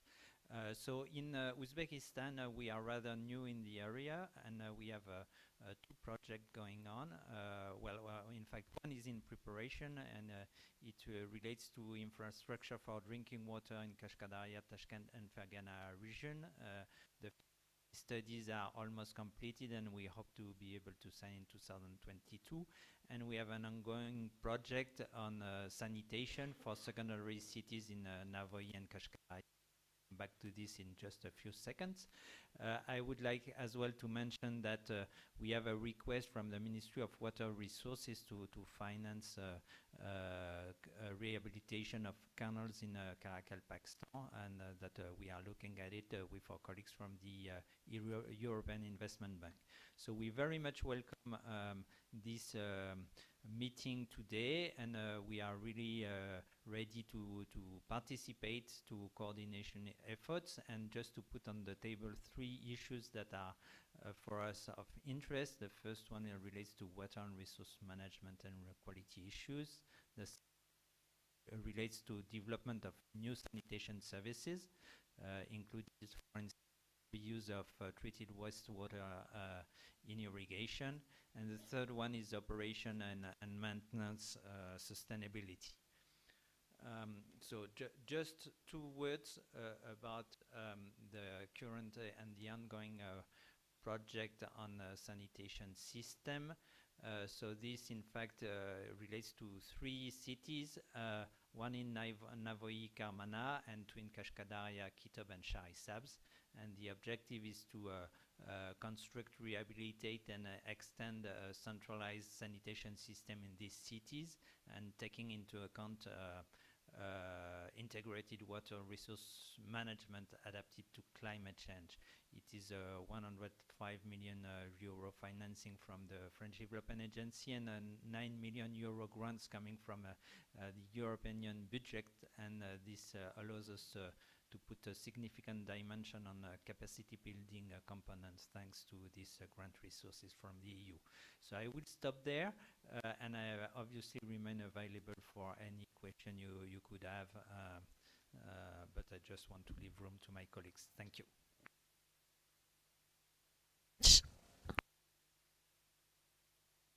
Doesn't work. We have a problem with the mic for the translation.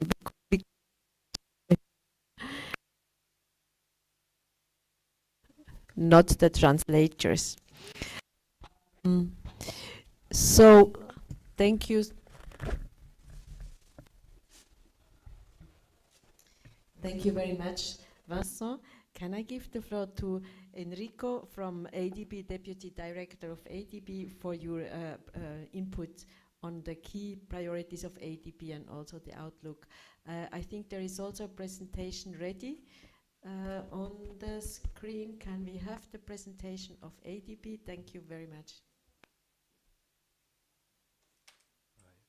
Thank you again for inviting ADB to the Development Partners meeting. I think, I limit myself to 2 slides and I'll try to be as quick as possible. So, in terms of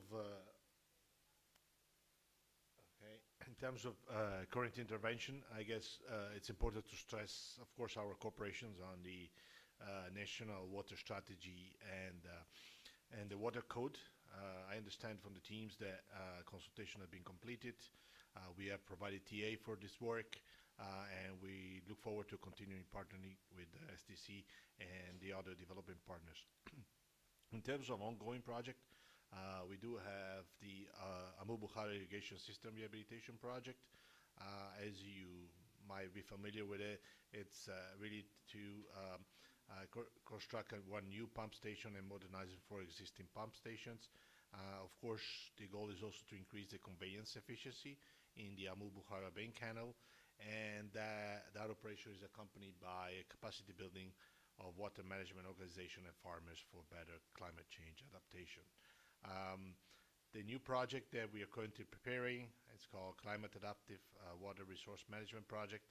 It's about 150 million climate adapted project, which aims to modernize the irrigation sub-project for better climate change adaptation, and also the modernization of main canals, also introduction of water savings on farm approaches and technology, as well as in most of our operation, some institutional capacity building.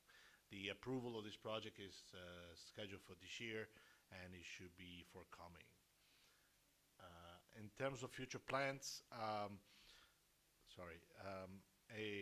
we're discussing now the building on the existing climate assessment.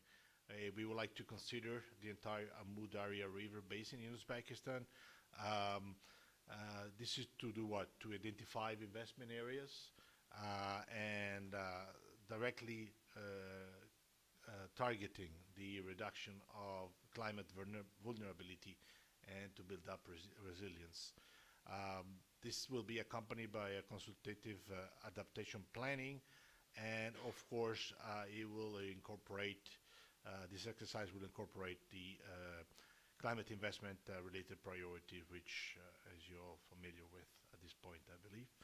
How do we gonna go about it is by using one of our early tools for financing, which is called project readiness financing. Again, this will be based on the climate assessment. The idea is to increase the project readiness with detailed design and due diligence. And of course, as I mentioned before, these are investment for the climate resistance in Abu Daria Riven basis. Now, again, what we will try to do here by considering this area is try to take a more long-term programmatic approach. However, we're also considering, upon the government request, also to look at the, I hope I pronounced it correct, Ayutski reservoir design, which has been brought to our attention. So the approval of this project readiness facility is expected in 2023. So I'll stop here. I believe I stick to my time as well, so should be all right. Thank you. Thank you so much, Enrico, for this interesting overview. You mentioned the climate risk assessment, so maybe we can also think about how you can include a broader range of development partners so that we can really maximally profit. I think we need to increasingly think about joint missions or including, so that we can save our resources and also save the resources of the ministries. So let's think also about that. Now I would like, thank you Enrico, I would like to give the floor to EU. Alexandra, you have also prepared an input. Can we have the presentation? I think it should be on the screen. Thank you very much. Over to you, Alexander, from the EU. Yes. Hello. No. This one is working. Yes. Yeah. So it was like 20 minutes yesterday, so very fast. So I didn't maybe cover everything, but I took stock where we are. So basically, Vincent already mentioned, we are co-financing number of ongoing projects, so I will not enter the details, but yes, sanitation with AFD, then water services in this institutional support. This is water and sanitation with EIB, with Usuf Taminot as well. This is important now with Azad, with World Bank. We have Fergana Wali water resource management project. Basically dealing with these important issues of both improvement of irrigation and drainage service, but also to diversify agricultural production. It links also, somebody mentioned a number of pilots, I think Azad already in the different areas, but we also have here a combination of water saving and energy saving, because again, if I remember correctly, we are also, there was already installed panels, so basically we switched some pilot areas in water pumping stations to the solar ones. So basically it helps also remote areas, but also populated areas, but then guarantees the steady flow of energy when needed, for example in summer period. And then it's important to note actually, and it's good that Ms. Omina mentioned actually the finalized project that are still alive, let's say, and it's good that we still see that they are alive, but they need obviously more attention and need to that the results doesn't die in the future, but to keep them alive. So from GIZ, UNDP and CAREC water resources management project. So what we see, what was done already in the policy area, in the information sector, in the water cadastre, yes, it's important that it continues.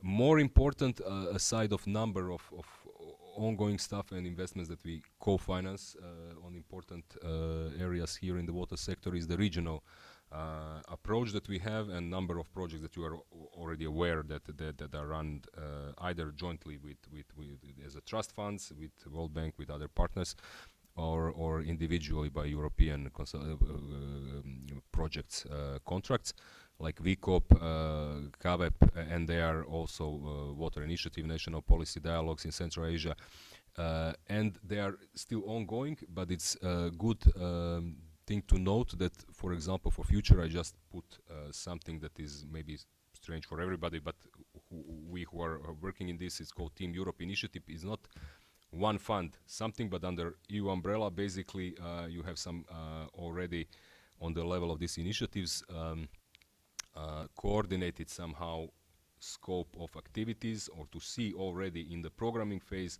who will do what. So we can say that already with Switzerland and with the number of member states, partners, with European banks, EBRD, EIB, investments, AFD, not to mention, working on the priorities that would have this approach on the water, energy, and climate change in Central Asia. This is just one initiative, and already types of interventions that we counted so far are around 900 million euros. But this is also the partners' potential input, and this is just initiative in this water, energy, climate nexus.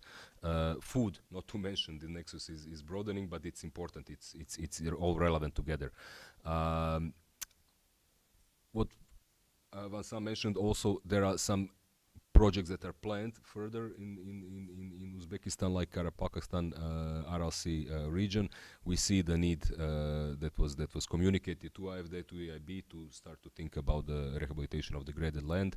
Afforestation, this is important area that are tackled with salinization issues, not used anymore, and potentially sustainable irrigation, and also what Vincent mentioned, potential drinking water program. So this is like a glimpse of local and regional initiatives, but definitely I can say of the regional projects that were implemented before, we will continue likely in the new European regional program to have funds for these policy issues and also to be cascaded on the national levels. For regional coordination and cooperation, there will be projects to continue the previous ones. So definitely the energy, water, and climate issues are on top of EU agenda in the region, and will continue definitely in the future. Thank you very much for this. For this excellent presentation, and also for raising the awareness on the regional dimension. Also, it was mentioned by the ministry, the importance for the transboundary water management, and I do think this technical initiative at the regional level is really key for also bringing our forces there together. On my list, I have still World Bank and GIZ. May I give the floor to you again, Asad, for a short input, and then to Caroline from GIZ, and UNDP also will still add on with a short input on what UNDP is doing, and then last but not least, of course, Switzerland. Thank you very much. Currently, the World Bank is supporting the government's program for the water sector. We have structure projects ongoing. One is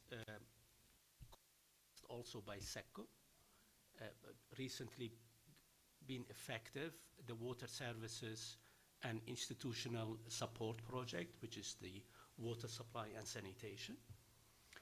And this project is about $240 million from IDA.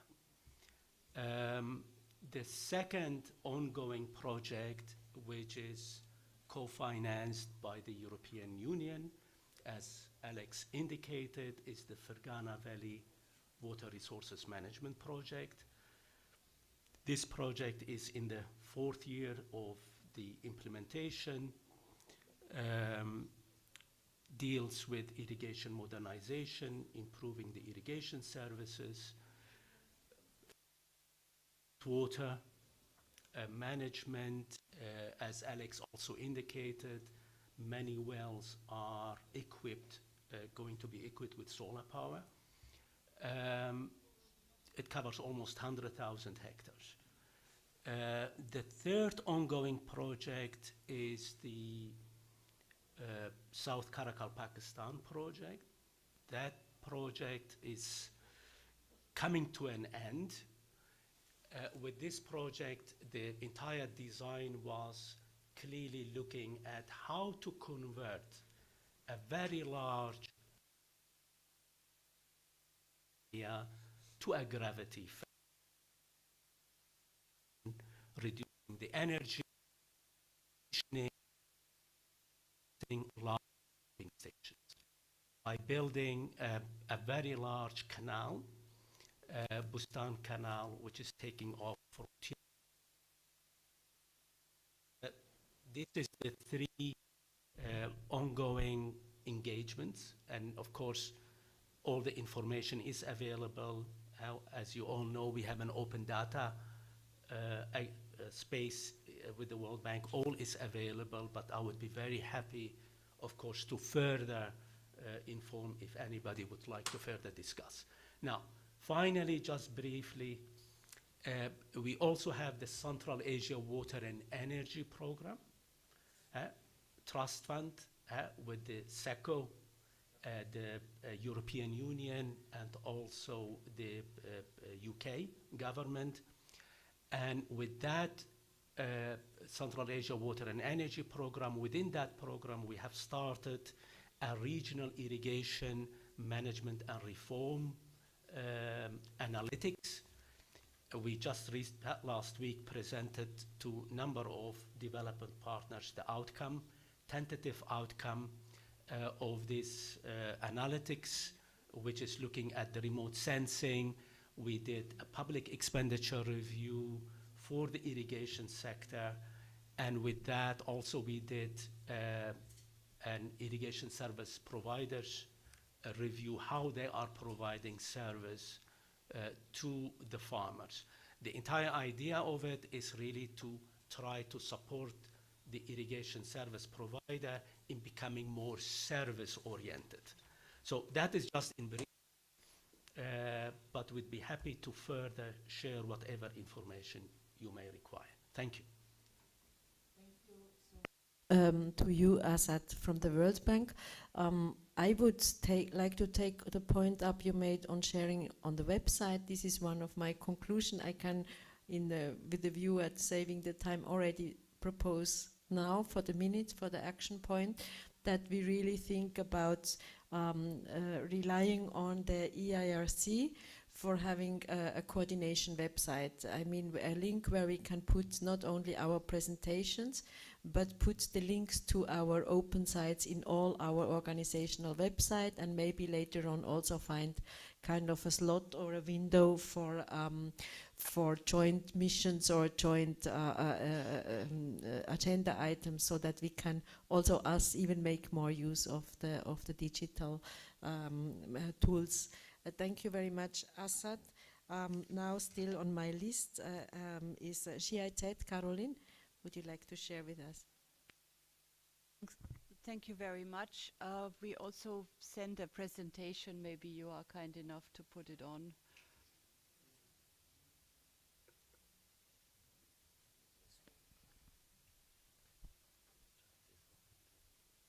Okay, I'm trying this microphone. So next slide, please. Mike? Not working. Can you, do you have the idea it's working?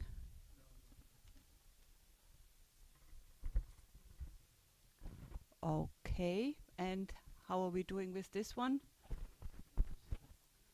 No? Okay. Do you have,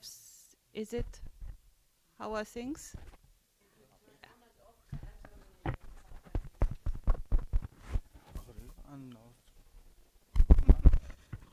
Okay, wonderful. So I'm monopolizing all the microphones in the room. So very briefly about Green Central Asia as a German initiative on a transboundary dialogue on climate, environment and security, which includes also the water. We have finalized our regional action plan in November last year, and we are implementing it now with all the 5 Central Asian countries. The regional action plan defined 4 priorities, and one of them is actually the water management in the region of Central Asia. As part of it, we are currently working with our partner countries on the Central Asian Regional Climate Adaptation strategy. That will have, of course, a big water chapter as well. So we have international and national consultants together with an international governmental working group that is elaborating this, and we are just in full swing and will inform everybody when we have the first. We are just now agreeing on content and priorities there. We started also the dialogue on glacier monitoring, modeling with another intergovernmental working group working on a policy document on data exchange and standardization. Everybody is invited. We are working on this also on cooperation with SDC and with UNESCO. We just started now a very delicate issue in a diplomatic process on a mutually beneficial water energy mechanism, where all partner countries are there, and where we also have participation, of course, from the Ministry of Water Resources. We are working on a study tour for the partners. We will also look at water issues, but mainly on climate change and diplomatic processes. With the Water Ministry, we have a public-private partnership project on solar pumps for irrigation that we are doing with the ministry and the German company Vilo. It's one of the market leaders on water pumps, and we are at the moment identifying pilot sites in Andijan, Bukhara and Kashkadaya. And capacity building is included, and we just signed a memorandum of understanding, tripartite, Water Ministry, us and Vilo.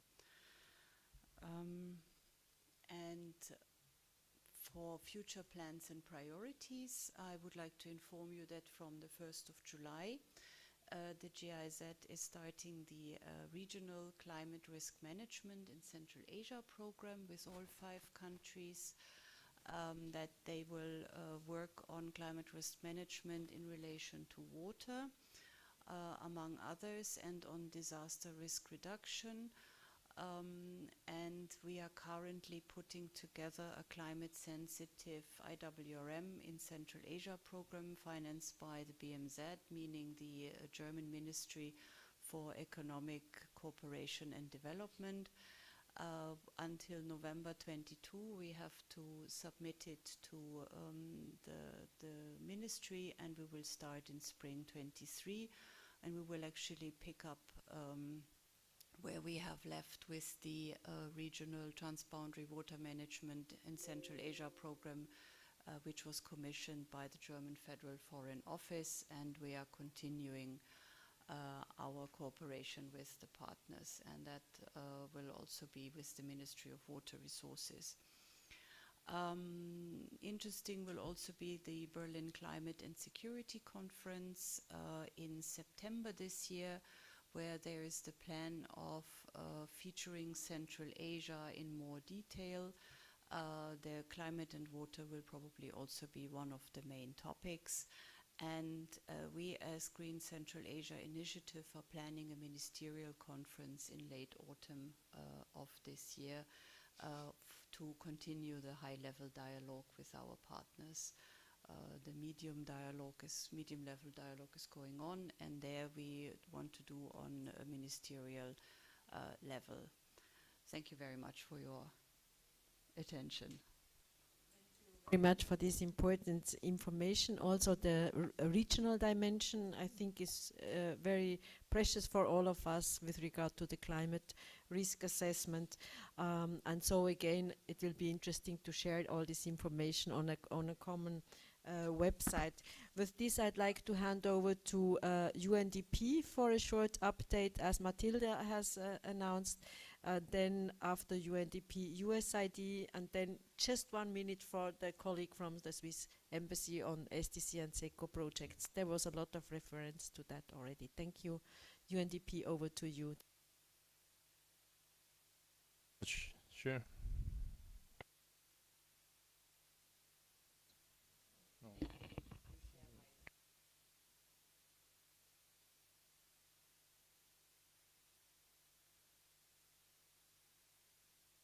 Thank you very much. I'll be also very brief. My name is Bahadur Polonyazov. I'm representing the UNDP, leading the Environment and Climate Action Cluster. We do have a number of also initiatives supported by our donors, and they implemented jointly with a number of national partners.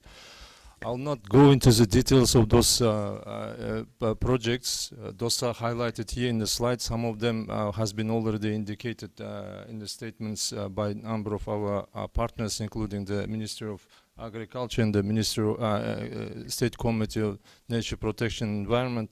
And Alexandra has also indicated one of these key initiatives where UNDP was engaged last year. The project was completed. That was the direct engagement with the Ministry of Water Resources. But I would indicate maybe like 2 points. The first one is, meantime, we, with the support, with the funding from GCF, working on climate vulnerability assessment in the water sector, and this assessment will be one of the base for developing of this adaptation strategy for the water sector. This work is now in process jointly with the Ministry of Water Resources and also like number of other partners. Second initiative that I would like to indicate, this is like GF funded project on conservation and sustainable management of lakes, wetlands in riparian corridors as pillars of resilience in IRLC based landscape, supporting sustainable livelihoods. I think this is very important, and the aim of this project we are just launching with the State Committee is like, as it has been also indicated, that we do have those wetlands and lakes. It's very important that when we talk about efficient use of water resources for irrigation and for the livelihoods, but at the same time the protecting the environment and the making sure that this ecosystem is stable and sustainable. And one of the key objectives of this project is purely targeted on this. And another initiative I would like to mention, which is funded by the EU, this is a regional project also about climate change and resilience in Central Asia. That's implemented in Uzbekistan, Kyrgyzstan and Tajikistan. And the one uniqueness of this project is like we focus, yes, in the Fergana Valley mostly, but this is about also like doing very important analysis in terms of climate impact to the livelihoods, which eventually also purely touch upon the water-related issues. And within the frame of these initiatives, we have done already a number of consultations and with the Ministry of Water Resources in terms of providing this our climate analysis, and also from the perspective of gender mainstreaming in the relevant policy documents of the Ministry of Water Resources. And the last one I would still indicate, with your permission, is the GCF funded project on development drought early warning system and the multifunctional information platform for delivering one of the warnings on the risk of the low water and the drought to end users. Within the frame of this initiative, now we are in the process of also providing the meter stations for over 8 regions of Uzbekistan, and eventually this will be also a link to the end users. That's quite important from the perspective of farmers and households to invest to the irrigation related activities every year. So in the second, which is my last slide, is I still wanted to indicate this about RLC region. I think all speakers have indicated how important this region, and we see that there are very important initiatives by government, and the UNDP has been also like supporting the government in this direction, particularly working with the Ministry of Investment and Foreign Trade to develop this integrated roadmap, which was adopted this year. But still, we are now in the process of leading this stakeholder consultations jointly with development partners, finance institutions, and national partners in order to further implement this adopted integrated roadmap. And one thing I want to indicate is in this integrated roadmap, this water-related issues in the RLC is very well detailed and reflected. Thank you very much for the given opportunity.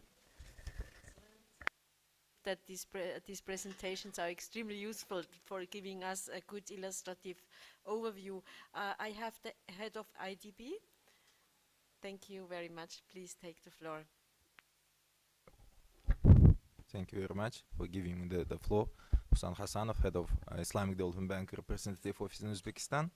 I just would like also brief about Islamic Development Bank activities in water, sanitation, and climate change in Uzbekistan. Recently, last year we completed our technical assistant to support the International Innovation Center in Aral of RLC in Nukus through supporting them to develop sustainability report of this center, and we recently also completed reconstruction of Tasaka irrigation system project in Khorezm, which is 90 million project, and we have ongoing water resource management project in Kashkadarya region, which is also around $90 million project, which includes rehabilitation of Hazarbak-Akapchigai irrigation canal. And this year we also signed the new project for recently it was approved for sustainable rural development project amounting $200 million. It also covers RLC region. It's from Karkal, Pakistan, Nawai, Bukhara regions, include also water supply and sanitation for the rural areas of this region. Also, we are working on the second phase of this project, and we have also reconstruction of Gulistan Shirin Yangier sanitation project in Sirdarya region, and also in the future also we are planning to continue our support to the irrigation system of Uzbekistan, and maybe to consider a second phase of our Hazarbak project, or second phase of Tasaka irrigation system project, Khorezm or in Surkhandarya. Thank you very much. Of the important activities of IDB on our radar. I would like to give the floor to USAID for a short input, and then we will close by Switzerland, but with a very short input, and then we come to a close. Thank you for your flexibility and patience. Hello, good day, colleagues. Assalamu alaikum. My name is Ilham Nazarov. I'm a representative of the USAID-funded Regional Water and Vulnerable Environment Activity. Unofficially, we call it WAVE project. Our project started in October 2020 and will be lasting until the end of September 25, and its budget 21.5 million. It operates on the regional level with 5 countries of Central Asia. Yes, I should say that the Nexus approach that you mentioned, Ms. Rahel, is also the focus of our project. Within our project, we also try to promote Nexus approach in water, energy, environment, and agriculture sector, along with, of course, IRRM. We work on both national and regional level. We have several regional initiatives on bilateral level or multilateral level. And as a coordination mechanism, the WAVE project has a national intersectoral coordination committee where we discuss all our activities with chairmanship of the Minister of Water Resources. If I go, there are many activities. Let me then just to be brief and say that we also focus on education and capacity building in all these mentioned areas, water, of course, as well as we work on a river basin level. Within the previous USAID funded project, there was established small basin council on Pachata river that flows between Kyrgyzstan and Uzbekistan. Within this project we are continuing to support them to build their capacities in financial aspects, legislation aspects, and to become operational as a good coordination body where many stakeholders participate. So on regional level, for example, we recently started to cooperate with Turkmen side and on Tuyamyun about automatization of water metering. Also we regarding education, we started assessment of education programs of technical level college that educate mid-level technical specialists for water sector. I think that's brief for now. Thank you. Thank you for giving floor. Thank you very much to USAID for this important overview on your activities. And with this, I would like to hand over to Sohib, the program manager for the Swiss Agency for Development and Cooperation, and SECO for the water management. You have only 2 minutes, Sohib. Max.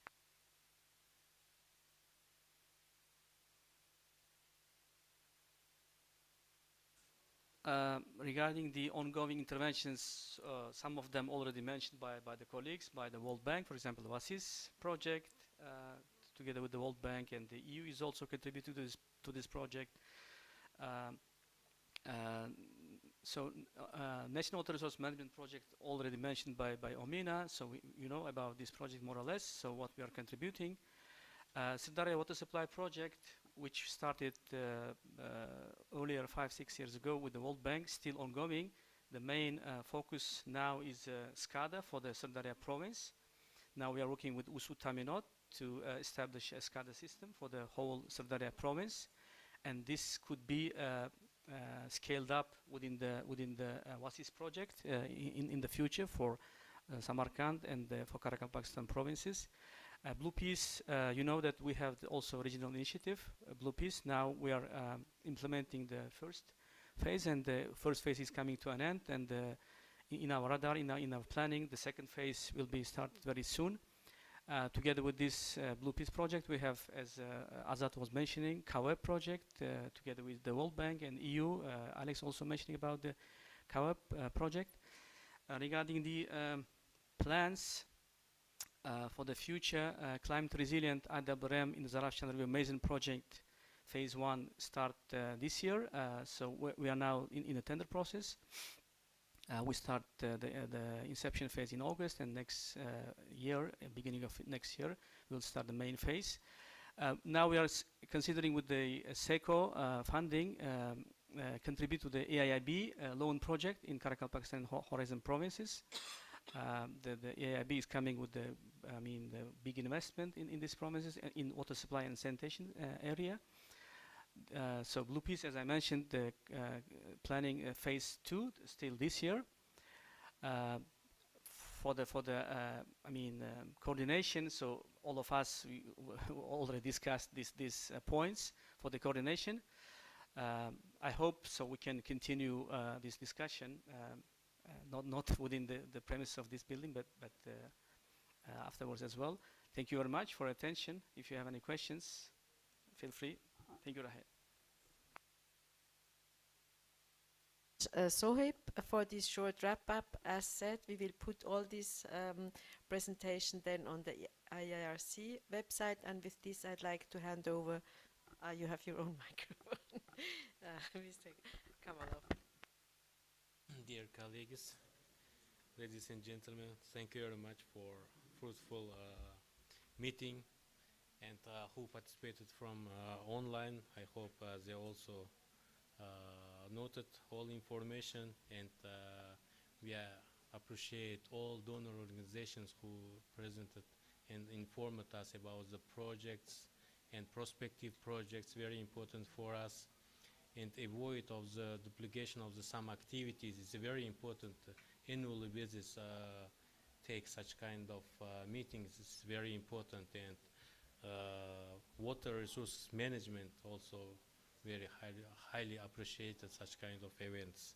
And also taking to opportunity such kind of event, yesterday our minister signed the letters to all the donor organizations for supporting information communication technologies and digitalization of the water resources. As we mentioned today also, it's very important for developing of the water sector in this area. And also during the World Bank mission, our minister raised such kind of projects we have to prepare who is related to the regional basis. For example, we have upstream countries and downstream countries which are using the water resources, boundary rivers. So management of these rivers and canals and reservoirs is very important. Such, for example, in Namangan region, we have a Kosonsoy reservoir we are using together with the Kyrgyzstan. Such kind of reservoirs we have with Tajikistan, with Kazakhstan and Turkmenistan. So together with the donor organization, if we will do good project in regional basis, it will be help not only for developing water sector in Uzbekistan, but in Central Asia. Thank you very much for all colleagues from the ministries and agencies, and also especially donor organizations, and Ms. Rachel, who had for organizing such kind of meeting. We very appreciate it. Thank you very much.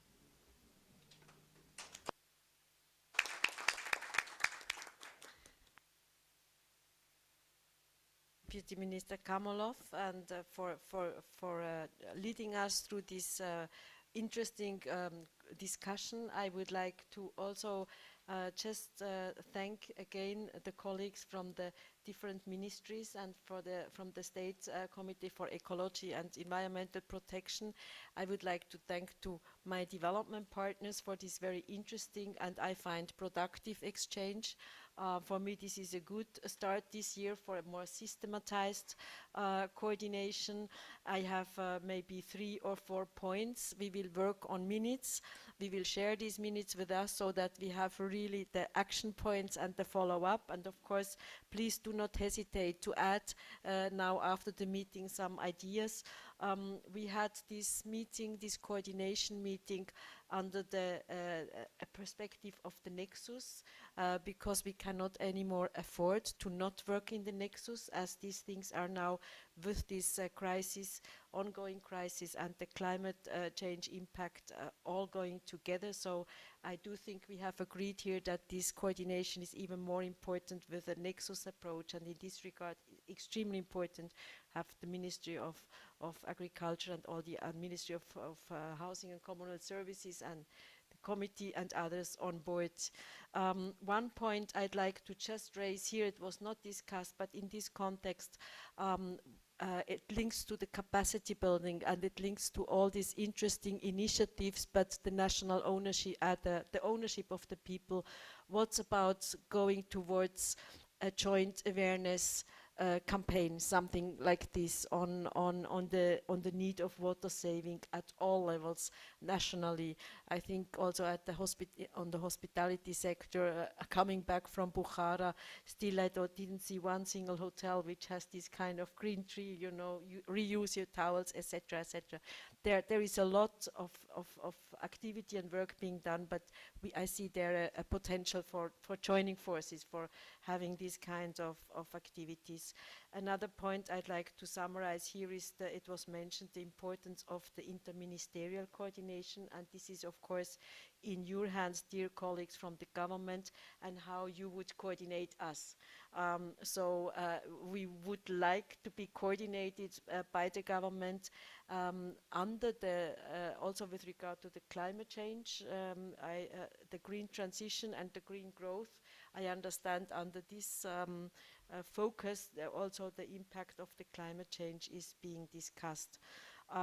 Then the other point is this working group on digitalization we have mentioned, and thank you very much. I learned that there is really the initiative by the minister bringing us together, so very much interested in following up on that. A last point that was also new for me and very interesting, and I don't know honestly how to follow up. Also again in your hands, dear Deputy Minister and colleagues from the ministries, is the importance of sustainability of results, of retaining the results. You mentioned, or it was mentioned, the remuneration on the one hand, but also the high turnover of trained personnel. So I have no idea on how to respond here, but I very much appreciated that we could jointly discuss so openly about all these challenges. And with this, I'd like to thank you. I feel very much reassured that we have now energized and systematized coordination. We will foresee maybe another meeting later this year, and in between a technical working group meeting on the digitalization. Thank you very much. There is some small snacks for us who might have an issue of food security here. Please join us for a short snack, and have a very good afternoon. And thank you very much. And thank you, and a special applause to AIRC and to the team for all this great technical setup. Thank you so much.